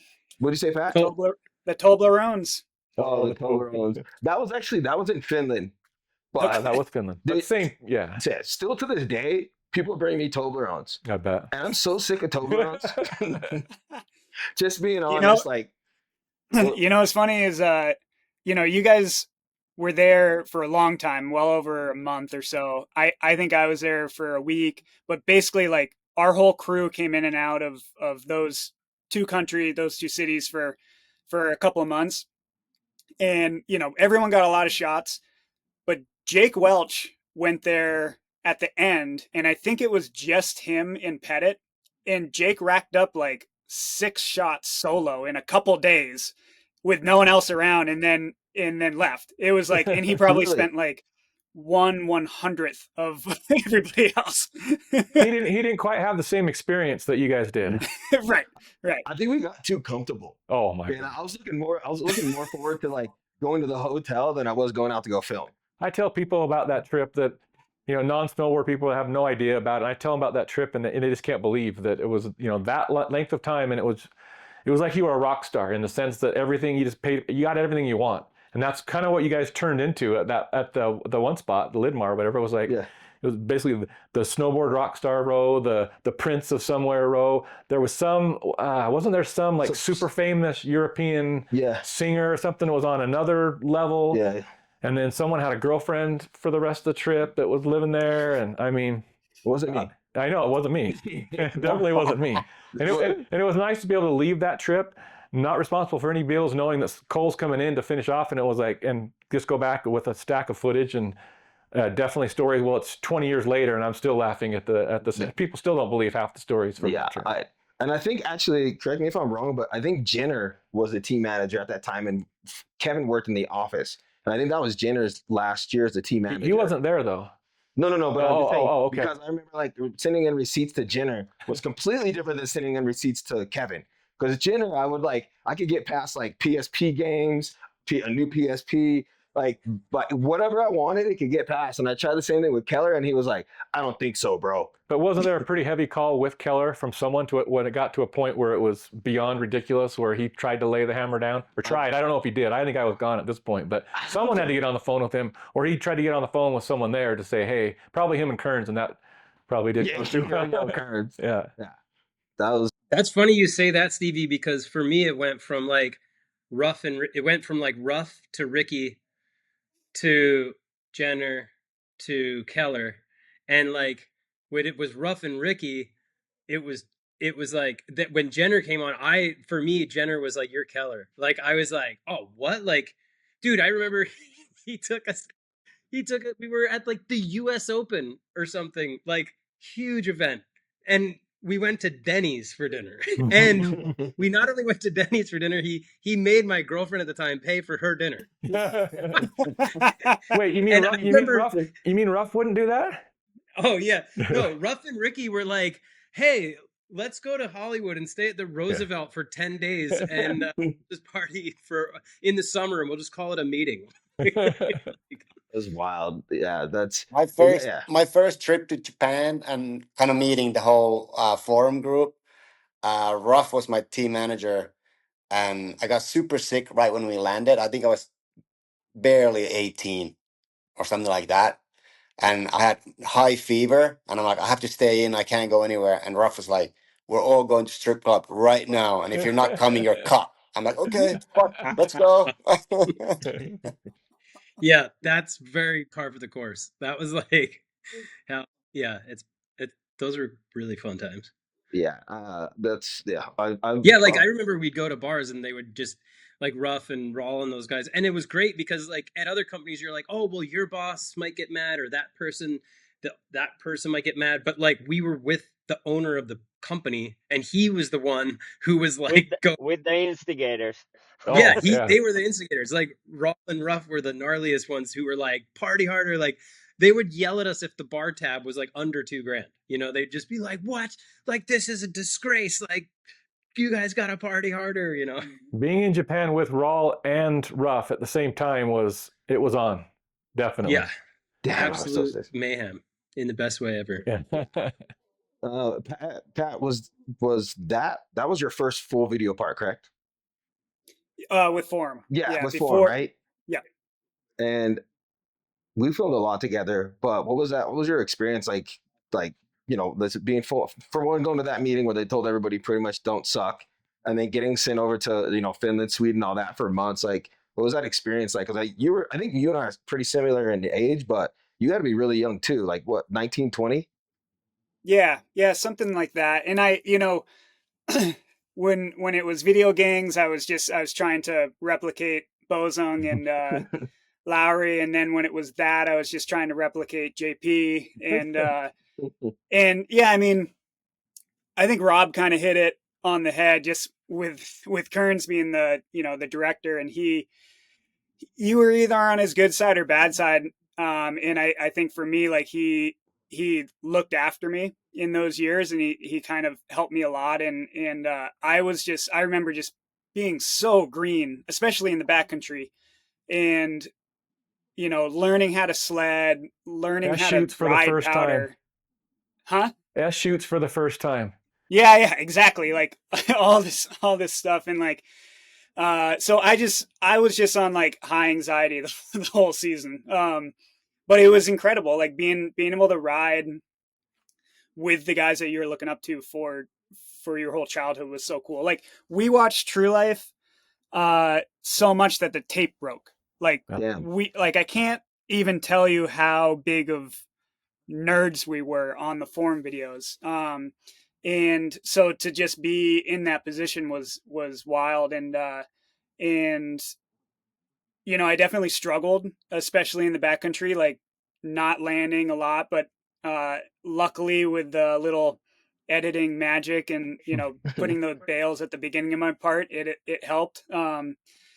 But I also felt, you know, somewhat comfortable because, you know, we're there with kids my own age too, like yourself, Stevie, Kennedy, Jake Blauvelt, Jake Welch. And so in a way, we were kind of all doing it together, you know? Yeah. That's how I felt too. Like when we're over there shooting, because I was so new, it was nice to have like, you know, everybody was super supportive, and that's one thing I liked about filming with shooting with everybody, like at different times, you know, through our career at Forum. Was like I felt like we always had a good vibe. You know, there was never like really any like friction. The only friction I do remember was like we would all show up to a rail and we'd start calling tricks before we could even see the rail. Like I'm gonna do this back with. But the funny part is like we get to the rail and I'm like, never mind, I'm not going to try that trick. Yeah. I'm just going to front board it. You know? Dude, Stevie and Kennedy, you two are the worst. Like, before you could even see the rail, like Stevie's like, shotgun backlip, and like, Kennedy's just like, front 270, nobody, and you're just like, oh, and then again, we set up the whole rail, then you're standing up at the drop-in, and everyone's like, ooh, maybe back 50-50? And that's and after all they the argued pranks. 15, 20 minutes about it before they even got there, right? Oh, yeah. Premature calling it and then just get there and get so intimidated. Yeah. But I just remember like that year too, like I rode way over my head. So I ended up going down. I have probably 45 minutes of crash footage and like maybe 30 seconds of actual lands. All backcountry stuff? No, the rails, because everything. On that, I got hurt. I was riding Brighton and I tore my meniscus right out, because it was right after I got home from. I actually went home a little bit earlier than some of the guys because I sat down with JP and Kearns, and I was just like, dude, I'm like out of my mind right now. I can't even snowboard anymore. Like on there, they're like losing it a bit. Yeah, right? like just go home. And I was like, all right, I go home. And the first day I go to ride Brighton, I tear my meniscus, and so I missed the rest of the season. So I was just like, yeah. So I didn't get that opportunity to go in the backcountry, which thank God, because I probably would have got destroyed. You know. So, but Mathis, you got tons of photos for that was you 6 months, right? And then after that, you were just kind of done. I can't remember if I did another trip, because I know I did with Pat. We did a trip to as far north as you can get they did like a east west south north thing, but I don't know if it was that year or not, because that's the only other time I did a little separate Forum deal. Do you remember, Pat, like what year that was? That was after, right? It was a year after that. Okay. And that was basically, I was just under contract for that. And we flew to about as north as you can fly to, Svalbard, I think is what it's called. Yeah, Svalbard, yeah. Yeah, and I mean, it's North Pole north. I mean, they're carrying guns around because of polar bears and stuff, and you're sledding around. And we ended up being there forever, and the shot that we got was someone on the back of a sled dog jibbing a tire in the middle of a field. Like that was all the way there for that one shot. It was Jake. Yeah, that's right. Money well spent. Yeah, I mean, it was like they were trying to do. I think you guys went to Dubai as well. Yeah, right? Dubai as well. And so that must have been the year after, because that was the only other time besides the that year. Yeah. Where I did some stuff with Forum Crew specifically, and that was just like a one-off. But that year was, for me, amazing because I had no stress. It was just go in there, shoot photos. You guys already had it locked down. I kind of had JP as a little bit of an anchor. Like I know someone already, but like I think I told you before, TK was absolutely for being this white gangster kid. I mean, I roll into Sweden. First thing he does is come straight up to me, like eye contact. And it's like, hey, I've always loved your photography. I'm so excited to shoot with you. I mean, whatever you want to do, it's on. I'm down. And it's just like, that felt so good because, it's a young kid. You don't know if they know who you are from Adam, right? Because whatever. And just I always remember that about TK. That'll be a memory I'll always have. And shooting with him was awesome. I mean, he was a character, but if he knew that you wanted to get a shot, he was going to make sure he would do whatever it was to get the shot. If you had a vision, like, oh, I want to get this, and you show it to him, he's down. And so I just, that memory for me, always, because it was the first, I walked right into that hotel and he walked right up, introduced himself. And so I'll always remember that. Beyond the trip itself just being hammers, I mean, we just killed that Stockholm area. Yeah. I mean, we had little kids making us cookies. When Eddie was dropping, was it just like a ledge to flat? I can't remember, or it was a rail where it had was those like kids this in the gap foreground. For this thing. Yeah. That was the skate park area, right? Like that was that same.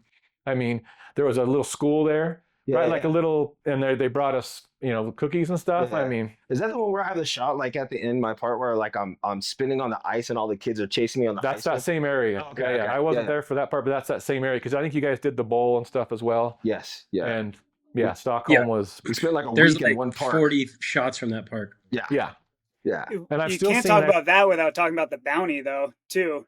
I talked about it a little bit on the bomb hole, and I don't exactly remember the when this happened, whether it was the beginning or the end. But they didn't they.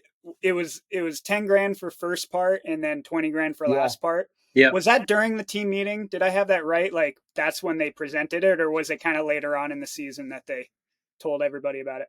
I don't know. I kind of remember it being later, but they might have said it in the meeting just to like motivate everybody. Because I think remember I said it at the sales meeting, if I'm right. I can't remember. Oh, okay, yeah. But So I wasn't there it for was that. at Yeah, the I don't beginning know. of the year, like the bounty was set, and that was like another I mean, a massive incentive to get people to go hard. So who? and Devin ended up. Oh, that's what I was Did going to ask. Devin Is who ended up getting it? The bonuses, thought it and was did Devin. they get their bonuses? I think, think- Devin got Ender, right? Yeah, I think Well, so. Devin got JP got the ender, but I think it was like a team vote or something, and I think that Devin got. I believe it was Devin and JP that got Okay. one or the other.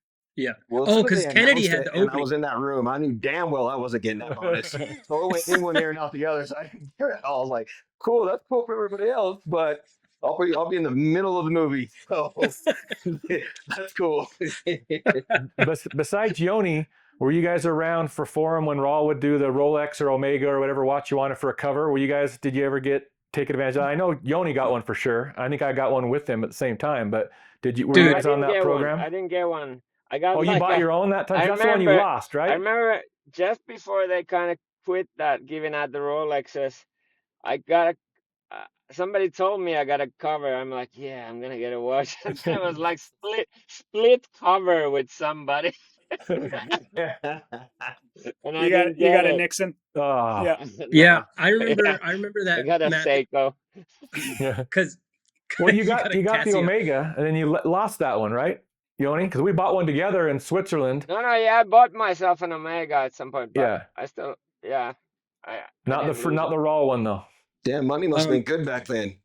But I remember because I was with Dufficy. Mhm. He had that sequence cover in Whistler. It was a like The Cat 5 Dano or something. shot sequence. And Yep. he got a Breitling for that. They bought him a Breitling, Holy and shit. so the next year I was like, oh man, I want to cover so bad. And that was my first Transworld cover. Was that in Finland? That Yeah. huge drop off. It was like three stories or You something. and Rut shot that, right? 50-50, that Rut shot, Yeah. and I was like, yes. I was like, I got the cover, and I was like, I'm gonna get a Rolex, and then I like hit up Rawl and those guys, and they were like, oh yeah, we're not doing that anymore. And I was like, Damn it.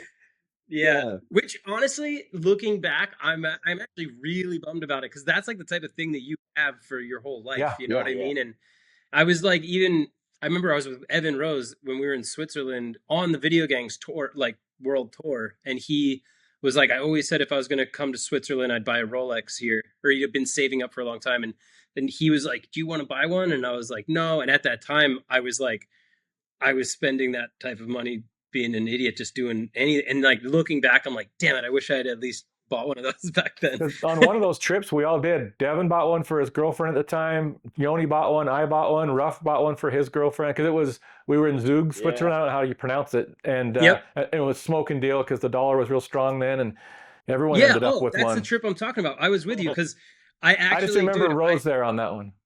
I think I have a photo. Wait, because I brought out this old little photo book I have, and Mathis, there's a photo of you. Everybody was like sitting around playing dice or something. Oh, yeah, here. I don't know if you can see this, but that's like Ruff, Jared Eberhardt, Andreas, Kevin Jones. And that's Yoni, that's your foot, actually. That must have been a few years ago. My hair is a different color in that photo. Laurie, I remember you getting hurt in Finland. I'm just switching back to that thing. But when did you come back to start filming? Because you did do park shoots, didn't you? I think my Eddie, did we go to Tahoe like when I got back? We did like a small Tahoe trip. You had something. Remember that one jump? I think I had a front seven maybe tail grab, and you had something on it. Park shoot. No, no, no, no. Backcountry. Oh, I don't know. I For forget. that. For that, the move. Oh, I think I had yeah, maybe like it's probably maybe switchback 5 or something. Yeah, Or that's the one. I think yeah, that was maybe I my think first trip back. oh yeah, I remember that jump. Actually, Pat, that is funny because I just saw your bomb hole like where you mentioned bringing tape measures into the backcountry. Because that was the year that they were saying we weren't hitting big enough jumps, so they gave all the filmers under tape measures. And that jump, Laurie, I remember we had to measure our landings to make sure we were going big enough. Talk about telling that to like this generation. They'd be like, "You guys are psychos." Psycho. So you're just leaving a boot pack mark and pretty much to the No, lane just so you can yeah, measure. no, you would do it. You would do it after. But I remember that jump actually, and I think that jump was actually nicknamed the Vile jump because he was one of the first ones to hit it. It was in South Lake Tahoe, and yeah, I think that's man. I'm trying to. Yeah. Anyways, that was the one we measured out. I think it was like they were like it has to be over 80 feet. I think that was like 90, 95 or something. Damn. Yeah. I forgot about that. Well, I didn't know because I didn't go to any backcountry that year. I never was on any tape measuring trips. I No, never. I I mean, I didn't. heard stories where it needs. Devin went 140 feet on the or whatever, but I don't ever remember the tape measure stuff in the in the backcountry. Yeah, no. I think that was Heine. That was specifically him, I think. Yeah, we got into it one year. He was in that we were building this hip in Sonora, huge hip, and he was like, it has to be bigger and it has to be steeper takeoff, and I was just like, dude, this is not lining up. We're just gonna all get destroyed. And we all hit it, and everybody, it was, I think, me, Kennedy, maybe Andreas, and none of us could land because it was just too big and not lined up correctly, which we all knew. And we're just hitting it for the sake to prove that this thing wouldn't work. Meanwhile, we have to prove it while flying like 150 feet through the air. And then, like, by the end of the day, again, tape measure comes out. He measured it, and it was like 120 to 130 where we were landing. And he's like, see, that's what we need to be doing. And he was like yelling, and I was like, and how many shots did we get today? And no one got a shot. And he was just like, well, and I'm like, exactly. Like, dude, oh, that was the worst. We built the whole cheese wedge and no one spoke for like 8 hours. It was the most awkward day in the backcountry ever. Like, there are those days, right? Yeah. That no matter what throughout a season, there's always the good, but there's always the friction that's going to come out like that. But yeah, I can picture that one with Heine, and that's not too hard to figure. I remember with that, there is a certain point where like the footage came back and Kearns and Pettit and everybody watched all the footage, and they weren't happy with the quality of the riding or whatever. Like they're pissed. So they had a call maybe with all the filmers or with all the riders, and they're basically like, everyone's got to start stepping it up. The footage that we got isn't good enough. If you're out riding, nothing under a 9. And I wasn't there, but the crew is up on top of Mother, which is a psycho step down in Whistler. And it was like Jake Welch, Joni, I think you were there. Jake Welch, Joni, Jake Blauvelt, and Devin. And Joni, Jake Welch, and Jake Blauvelt, they're all trying 9s, like cab 9. Someone's trying cab 9. Someone's trying front 9. I think Blauvelt was trying switchback 9. And Devin apparently tried to, talk to these guys and be like, guys, you don't have to do a 9 on this. Like you can do something else. And Devin did like front 3, switchback 5, switchback 1. And those were like his ender clips. Yeah, on an insane video part. Yeah, that's the big switchback one that he does, right? Yeah. Again, I'm so thankful I was not there because I would have been like, hell no. But we got to give Jake Blauvelt props because I'm pretty sure it was that year. It might have been the year after. He rode away from a switchback 9 on Mother, maybe like just not long enough, and then he tomahawked. But like he put down a switchback 9, and that is psychotic from the top. That's gnarly. Actually, Yeah. I have a blowout story. I remember filming for that, and I get a call, and they're like, "Hey, like, I'm gonna send you to Sonora, and it's just gonna be you and Jake Blauvelt." Mhm. I'm like, "Cool." So I'm like kind of super naive still because I just barely got to snowboarding, but I just remember like I bought a sled and from Heine in Washington. Heine brought it down, so I drove out there. I met them, and I just remember building a couple of jumps with Blauvelt, and all I did was bomb hole every single landing, and he literally put down every trick. And I honestly was just like, I want to go home so fucking bad right now. Like, dude, cab 9s, front 9s, like just every trick he wanted to do, he was just stomping them. And I was just like, dude, I'm just gonna What am I start doing jumping to here? the side, so at least my bomb hole's out of your way. You know what I mean? Like, I'll never forget that. And I was just like so embarrassed. I was like, I should not be here right now. It's yeah, but that was just the level of riding, you know. So, uh, um, yeah, man. I just lost my train of thought. But Mathis, actually, I want to ask you this too, because filming. What was the difference between filming like the new school forum, like our team, and like the forum 8? Like obviously, like some of them were there, like Yoni, obviously, but like was Well, it a complete different shift? I guess the difference in shooting the Forum 8 guys or just that era was everything was so new. Like when we went to the rail trip, like to Chicago and to Buffalo, and to get all those kind of iconic shots that JP got, those were the first trips. Like we got a call saying, "Hey, we're going to Chicago." No one had ever been to Chicago. We'd never seen a rail there. So I like that because it was just so everything was new. Everything you were going to was new. You weren't going to a pin to find a rail. You were driving around in a van looking for a rail all day. So the days are long, but you're with those people all the time. And back then, right, like you're in your crew, and you're in your crew pretty much the whole year. Like I was with those guys all year. I wasn't with Dev, and I wasn't because Dev was with Dano and Kern and stuff. Everyone that was their crew, right? So the exciting part of it was I could tell early when we were shooting that it was just something different. I mean, I had the most horrible contract in the world to start with for him. I was getting paid $1,000 a month for 9 months, and they could sell my photos. Like say Yoni had another sponsor, like Dragon or whatever, they could sell a photo to Dragon and make the money for them. So my contract was absolutely horrible, right? But I knew that this is where I wanted to be because I was already shooting JP and Jeremy at Brighton, like before when they were on Rev, and it was like you just know that's the future of it. So that was the exciting part of it, was just going out and seeing things for the first time. Like yes, Whitey's crew is in Buffalo as well. It's not like we were the very first of everything, but that was the beginning of. And anytime you're at the beginning of something, it's always exciting because, and that's why people hit me up with DMs or wanting photos and stuff, because it's that specific era. And that era just kind of holds a special place for a lot of people. For me, it does because I was there witnessing it, but it's kind of crazy to me to see the amount of people that it affected. I had that shot on my wall, or that was my poster, or even pros that are talking about like, oh, I had that BJ Vulcan poster on my wall, and that was, and they talk back and forth, and it's like that's kind of cool to be able to be part of it on my end of it, and then put my stamp on it to try and do it the way I wanted to shoot stuff. So working with that crew was new to me because that's the first time.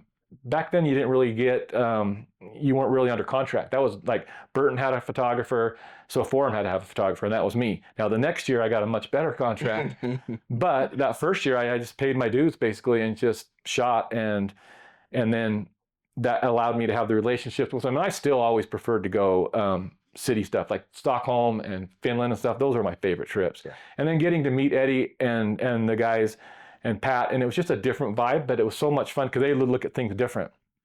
Like Jeremy was a certain way, JP was a certain way, right? But meeting different people, and even especially when I went to like completely different crews, like when I went like with the people guys, they'd always ask questions about the Forum 8, but it's just the way they did things was so much different. And then I had also learned just to be more patient, that they're going to do things different than I'm used to doing it, and just let them do their thing. And I'm just there to capture the stuff. And once I did that, man, that's what I've missed. That's what I say. That's why I want to come back and shoot, because I miss that camaraderie and just creating images, because that era was just such an important era for me, and just because I was connected. But it's always surprising how much it resonates with so many different people.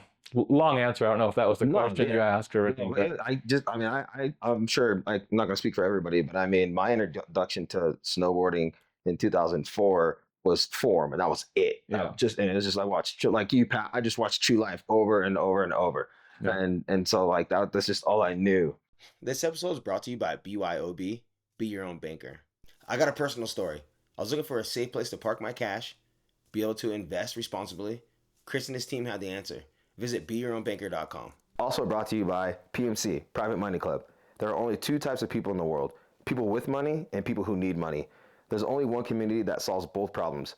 PrivateMoneyClub.com is the only dating site for money.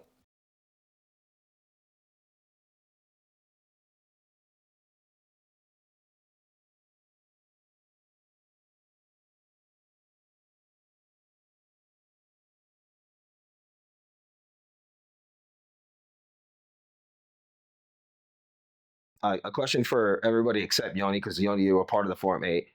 But do you guys feel like, well, Pat, Laurie, and Eddie, do you guys feel like there was added pressure because of the Form 8 for our team to perform and try to and kind of like uphold what Yoni and the rest of the Form 8 kind of like the foundation they set down? I mean, 100%. Like the brand and the F on the bottom of your board meant something, and it was like you had to yeah, carry the torch, or you had to prove yourself. And I don't think it was ever a scenario of like thinking that we were taking over or anything like that. It was just it was always the crew, the original team were such icons. It was just always a trip that we were like invited along, basically. And that's how I felt. Yeah, that's where I felt the same way too. I was just kind of like always felt like I was just given this opportunity to kind of tag along with these great guys and then just try to like have my footage that it'll be somewhere up there with the others kind of. Yeah, but all you guys ended up being just like those guys in the sense that there's kids that grew up with Pat Moore posters on their wall or Laurie posters or Stevie posters. Like you all did that, you followed them and were part of their crew, but I make sure you guys realize that you were the same people to another group, to a different generation. Like people know Forum from your generation, so that your posters and stuff were up on the wall. I mean, that's got to be kind of a cool feeling to, walk into a legendary crew and then be part of it, and then solidify enough of it where you're looked at it in the same vein. Different but same vein. You know what I'm saying? Yeah, for sure. I would definitely say, I mean, Stevie, we kind of talked about it the last time we were talking with Kareem and everything, but they have that term imposter syndrome, and that for sure. I mean, I remember the first time I saw it, actually, Mathis, you shot the photo of everybody on the VideoGangs tour where we're all on the train tracks. And I just remember like looking at that list, and it's like JP and Jeremy and Devin Walsh and Duffy and Tara Takitis and JP Walker, Peter Line, and then it's like an Eddie Wall. And I was like, it looked like in my mind, I had just like photoshopped myself into that photo. Like, well, cool. Look, I'm hanging out with all these people. And yeah, I think like Pat said, the only way the reason we were is like the only way I could justify even being on that crew or out with them was to be like, okay, well, I have to ride as good as these guys or to try to even ride better than them, and I think that's which is still like, even now to this day, it feels so weird to be like on that team. I always say, like, compare it when I'm talking to just people outside of the industry. It'd be like if you were always watching the Bulls or like the Lakers or something, and then like, and you love basketball, and then like Michael Jordan comes over and he's like, come on, join the team, and you're like, what are you talking about? You know what I mean? And so I think that's for sure. Yeah, and yeah, like Pat said, I never even thought about, oh, like we're gonna take over and become the next these guys, but even like you said, I mean, at some point then all of a sudden you're kind of in that role, even if it doesn't feel like it just feels kind of surreal. But even just, I mean, two nights ago, my wife and I were in LA, and we went to this restaurant in like downtown LA, obviously far away from thing snowboarding, and this server walked by and he was like, "Hey, I just wanted to let you know, like, I watched all your forum video parts." And then and I was like, "What the heck?" Like, it's so crazy, you know. And it's that type of thing that just, like, I don't know, it's just a trip. I had a surreal moment. I was still working at the skate shop, Technique, and we just got some orders in, and I was tagging orders, and like we just had some like catalog stuff, and I look at it, and it's like says our whole team list, and then my name's on there, and I'm still working at the skate shop, and I just looked at my friend Kenny, and I just like, I quit. But he kind of knew at that point too that like I was it was going to happen, but that was just like, and it was just like, it was so mind blowing to like see Laurie, Pat, JP, Eddie, Yoni, Blavel, and then just being like, and then Stevie Bell, same thing like you said, Eddie, and I was just like, oh shit, this just got real, But yeah, during that time too, that era, probably around 2006, we'll say 3 or 4 years there, we were all so tight too, like not just filming, it was also all summer long we were visiting each other, surfing in SoCal, hanging around San Clemente, and just like, yeah, like that's more valuable than any of the videos and stuff like that to me, is like we had such an insane crew and friendship, and like yeah, so it was like it was nonstop. It wasn't like we filmed together and everybody went their separate ways. It was like we filmed together and then partied together, hung out all summer. It was just, Rob kind of mentioned it before, like not a care in the world. We were just young and dumb, having a great time. But I noticed that from the outside, being away from forum and then coming back and seeing you guys as a crew, you could tell that there was that. You know what I mean? It was your forum now. It wasn't the Forum 8. Yeah. Right? Yeah, I mean, there were still people connected, obviously, but this was your version. And you weren't trying to be Forum 8. You were your own version of forum. What it turned into was your stamp on it. Like Forum 8 was theirs, and it's still forum, but yet, your chapter is an important chapter, and it's like, it shouldn't be the same as theirs. You can't keep reliving the same, because you can't go back and relive that, because at the time, people didn't know Jeremy and JP and Devin and Yoni and stuff. It was just blew up to that point. And so, to be able to take that and then ride with it to your own, that's the important part. And like I said, from the outside, you could see the camaraderie between you guys. It was your forum at that time. I mean, you guys were and comfortable in your own skin, I guess. You were having fun, and it was noticeable. I think it took me to like almost was it For or Forever or Fuck It, to like kind of actually like develop in my mind like you're not, you belong here. It's not the Forum 8. It's it's a new forum, and it shouldn't be. Exactly. And like it was dope because like I said, like I felt so supported by any time I would ride with like Laurie, Yoni, Pat, Eddie, or anybody else. Like they're all like, you know what I mean? It wasn't just like, oh, this kid sucks. It was like, oh no, come on, keep going, like keep trying the trick. Everybody was just super supportive, and that's when I kind of was like, okay, you know what, you got this, man. You can make this happen. So and I think to kind of what you said, Pat, too, the difference is like, it's hard to like the being a part of a team that, like you said, kind of even setting aside just the whole snowboarding aspect or doing the tricks, it's just like the kind of family that you build, because you're also, it's almost different than just friends that you meet like throughout your life, because you're like all working towards one common goal.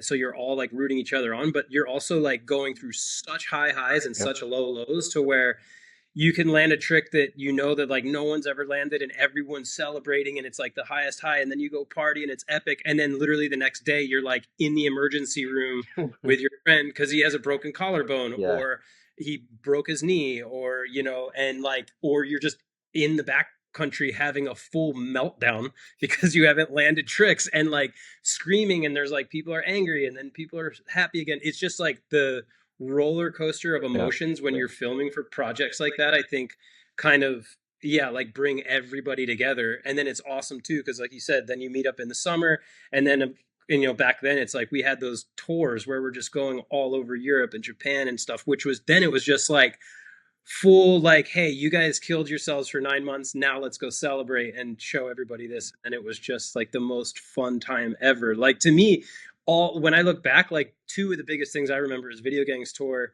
for the premiere tours. Like those were like the most fun because it was like all of us together with zero pressure and just celebrating like what we had worked so hard to build. And I don't know, to me, those are like Well, the and look at it now. This is 2025. Like I haven't seen Laurie forever. I haven't seen Yoni forever, like decades, or talked to him really. It's like, but yet you go straight back to stories. You feel like I could walk in and start a conversation. Those are the bonds that you create when you're with people in those situations. Good situations, bad situations. Someone's having a good day, someone's having a bad day. But I mean, it's like I'm looking at Laurie right there. It's like, oh, it's like I saw him and he's 17-year-old Laurie in my head, forgetting his board and this, and I remember specifically with Laurie, I was so impressed. When I went on that first trip, I came back to Rough and I was like, man, Laurie is the shit, man. That kid is down. Like any rail we'd go to, he's like, I'll do it. Everything, I'll hit it. I'm down. I mean, it was fun to be a part of that, but it's really cool to be able to reconnect with people, and then you don't need to see him for 5, and you forget that it's been 5 or 10. Like with Eddie, I'd see him at X Games, different things, but Laurie or Yoni, besides some DMs and stuff, right? Like we don't see each other. And Pat, it's like it's cool to be able to what snowboarding has brought to make happen. All those things have made this happen, and it's pretty incredible. To be now my age, I can be that guy, and look at it because I'm 57 years old, and it's like to still tell stories with these guys that are 20 years younger than me and still be able to experience the same things. It's a cool experience. Yeah, it is, and I know that it's getting late for you guys, and I know Eddie, you got to jump off. I think and for a meeting, but just in closing, like this has been an incredible episode. But a last question, like if you could share some advice with some of the younger generation, younger kids, what would you share with them? And then also, was there anything looking back at your career that you would do differently? And Laurie, since you're on the screen, you can go first. Well, that's a tough one. If there's anything, well, I guess just this so like just so cheesy and corny, but for real, like I'm looking at the earlier years, like maybe the first years when I was a rookie were like the most fun years, even though you had a lot of pressure, but you didn't really like, you're just a new guy. You don't really know what's going on. And the same thing towards the end of my career, I was so like low key and like laid back and having fun. And I feel like somewhere in the middle of my career, I was so stressed out all the time. I had a lot of pressure and like kind of just those years, like kind of I missed some of the fun because of all the pressure that I had. So kind of just try to have fun and enjoy riding, because when you're like actually having fun, that's when you're getting all the best stuff too. It's corny, but it's true. No, I totally agree. What would you share with like a younger rider that if they were looking to you for advice, what would you share with them? Me? You're not off the hook yet. Last one for you. Yeah. Well, I mean, what would you share? So, like, if a young Finnish rider came up to you and like that idolized you, like, what would be the advice you'd give them? I don't know. Um, it's tough because I don't know if, let's say if I don't have kids or anything like that, but I don't know if I wanted my kids really to like go pro or try to go pro, because I feel like you're having way more fun snowboarding when it's not actually your job.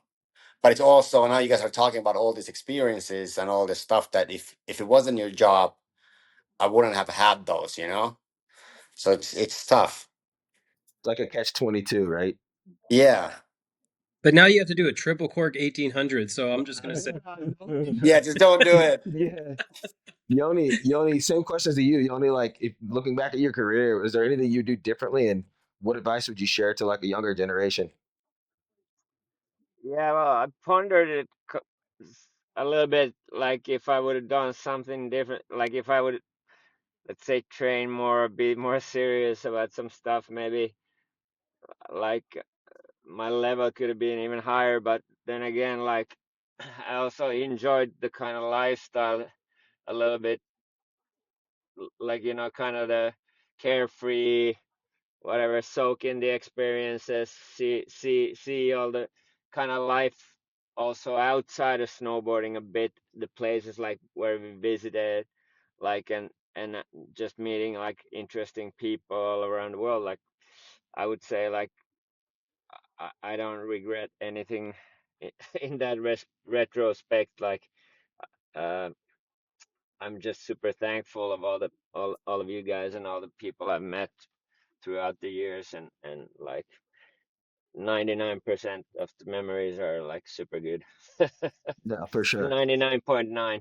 And as For far sure. as advice like goes, like I guess just like find find and create your own kind of path, and get out of your like little comfort zone, and experience, like try to go a little bit, explore the world, and so on, Damn, I especially like that for like advice.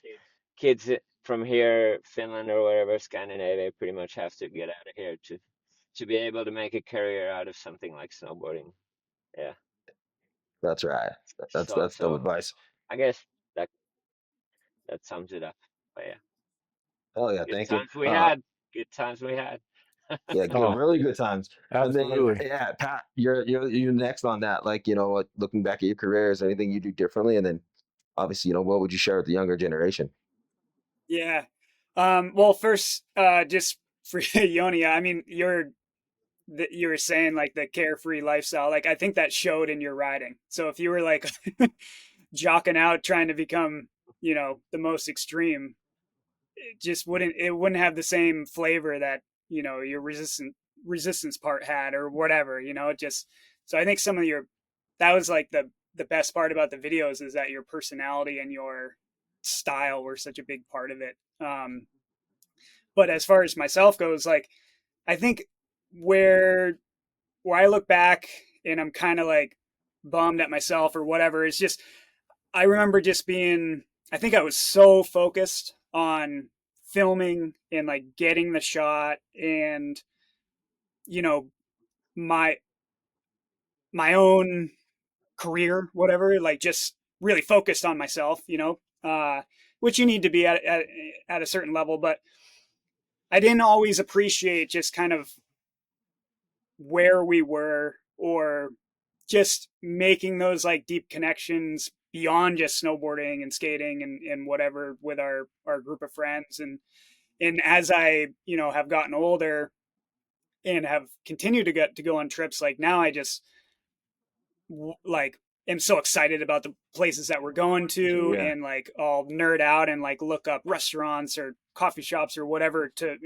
have things to look forward to if going to a new place, but also just like really trying to have meaningful conversation and connections with the people around us, like not only with the team, but whether that's meeting with a retailer or just people that you meet on the mountain too, like on the chairlift. Like I think just having conversation with people and having that point of um having something like snowboarding to relate to, and then have that be able to branch off into just, yeah, just meeting and more people. But as far as advice goes to a younger crew, I would say, kind of going back to what I just said, just like, yeah, do go on your trips and like be focused on getting your shots and be focused on your snowboarding, but also like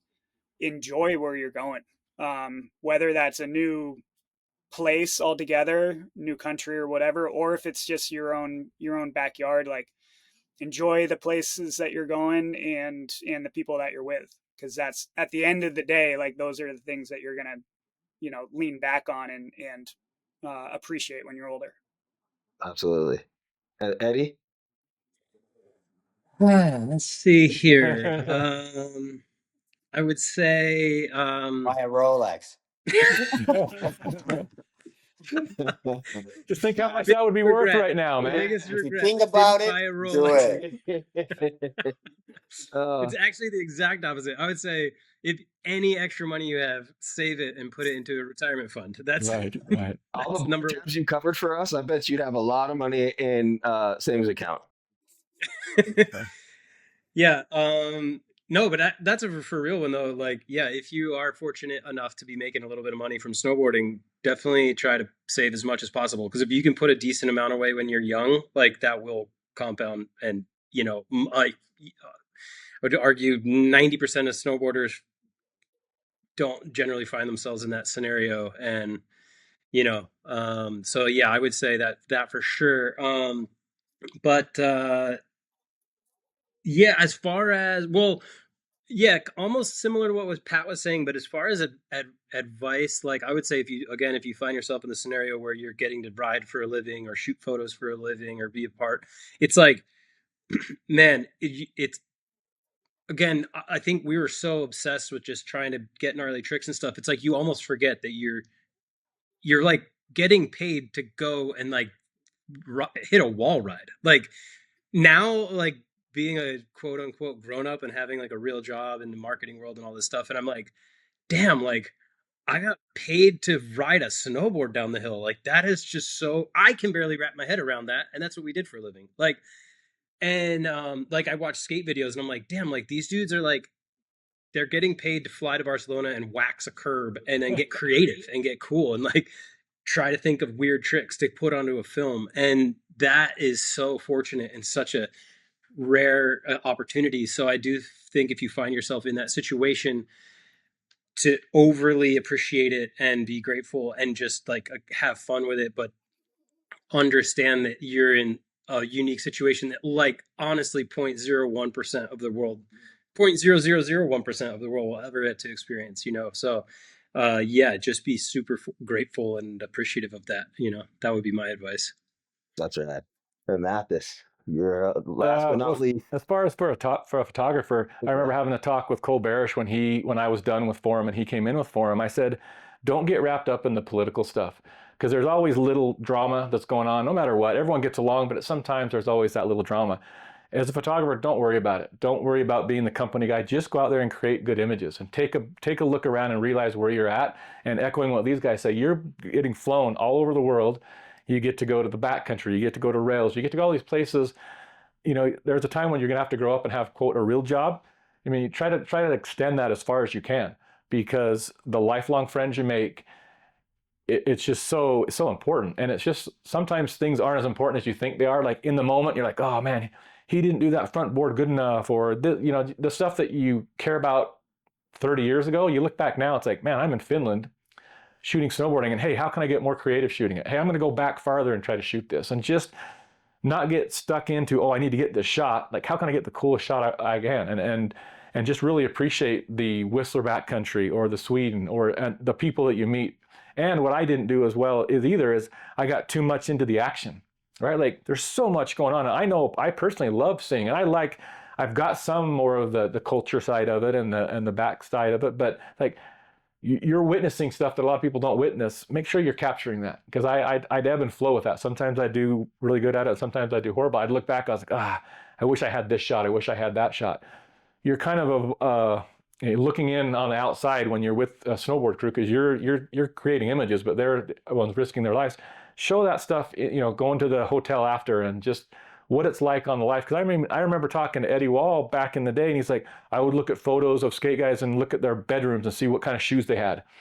You know what I mean? And that stuff's important. So if you're documenting that stuff, you're just continuing with the snowboard culture so that people can look into it. And to me, it would be more of, don't worry about any of the political stuff, and not world political. I'm just talking inside snowboard political, and just have fun and realize the opportunity you've got, and just the relationships you have with the people are almost or more important than your skills with a camera. You've got to be able to get along with people. I mean, I feel fortunate. I'm still, like I said, talking to people after 30 years. You've had to have had a good relationship with those people, or else you wouldn't do this stuff or want to do this stuff. And so just, if you get the chance, enjoy it, because it's like I said, at the age I'm getting, I'm definitely looking back going, hey, I want another shot at having some fun in a different vein, not like being on the road all the time, but it's an interesting and unique life. And once you're out of the life for a while, you realize how good you've got it. So enjoy it when you've got it, because even if it's a shorter run, it's an amazing ride. 100%. Yeah, it is. Those are all amazing words and good advice from everybody. I love you guys. I'm so stoked to be able to Wait, Stevie, you gotta go. What about you?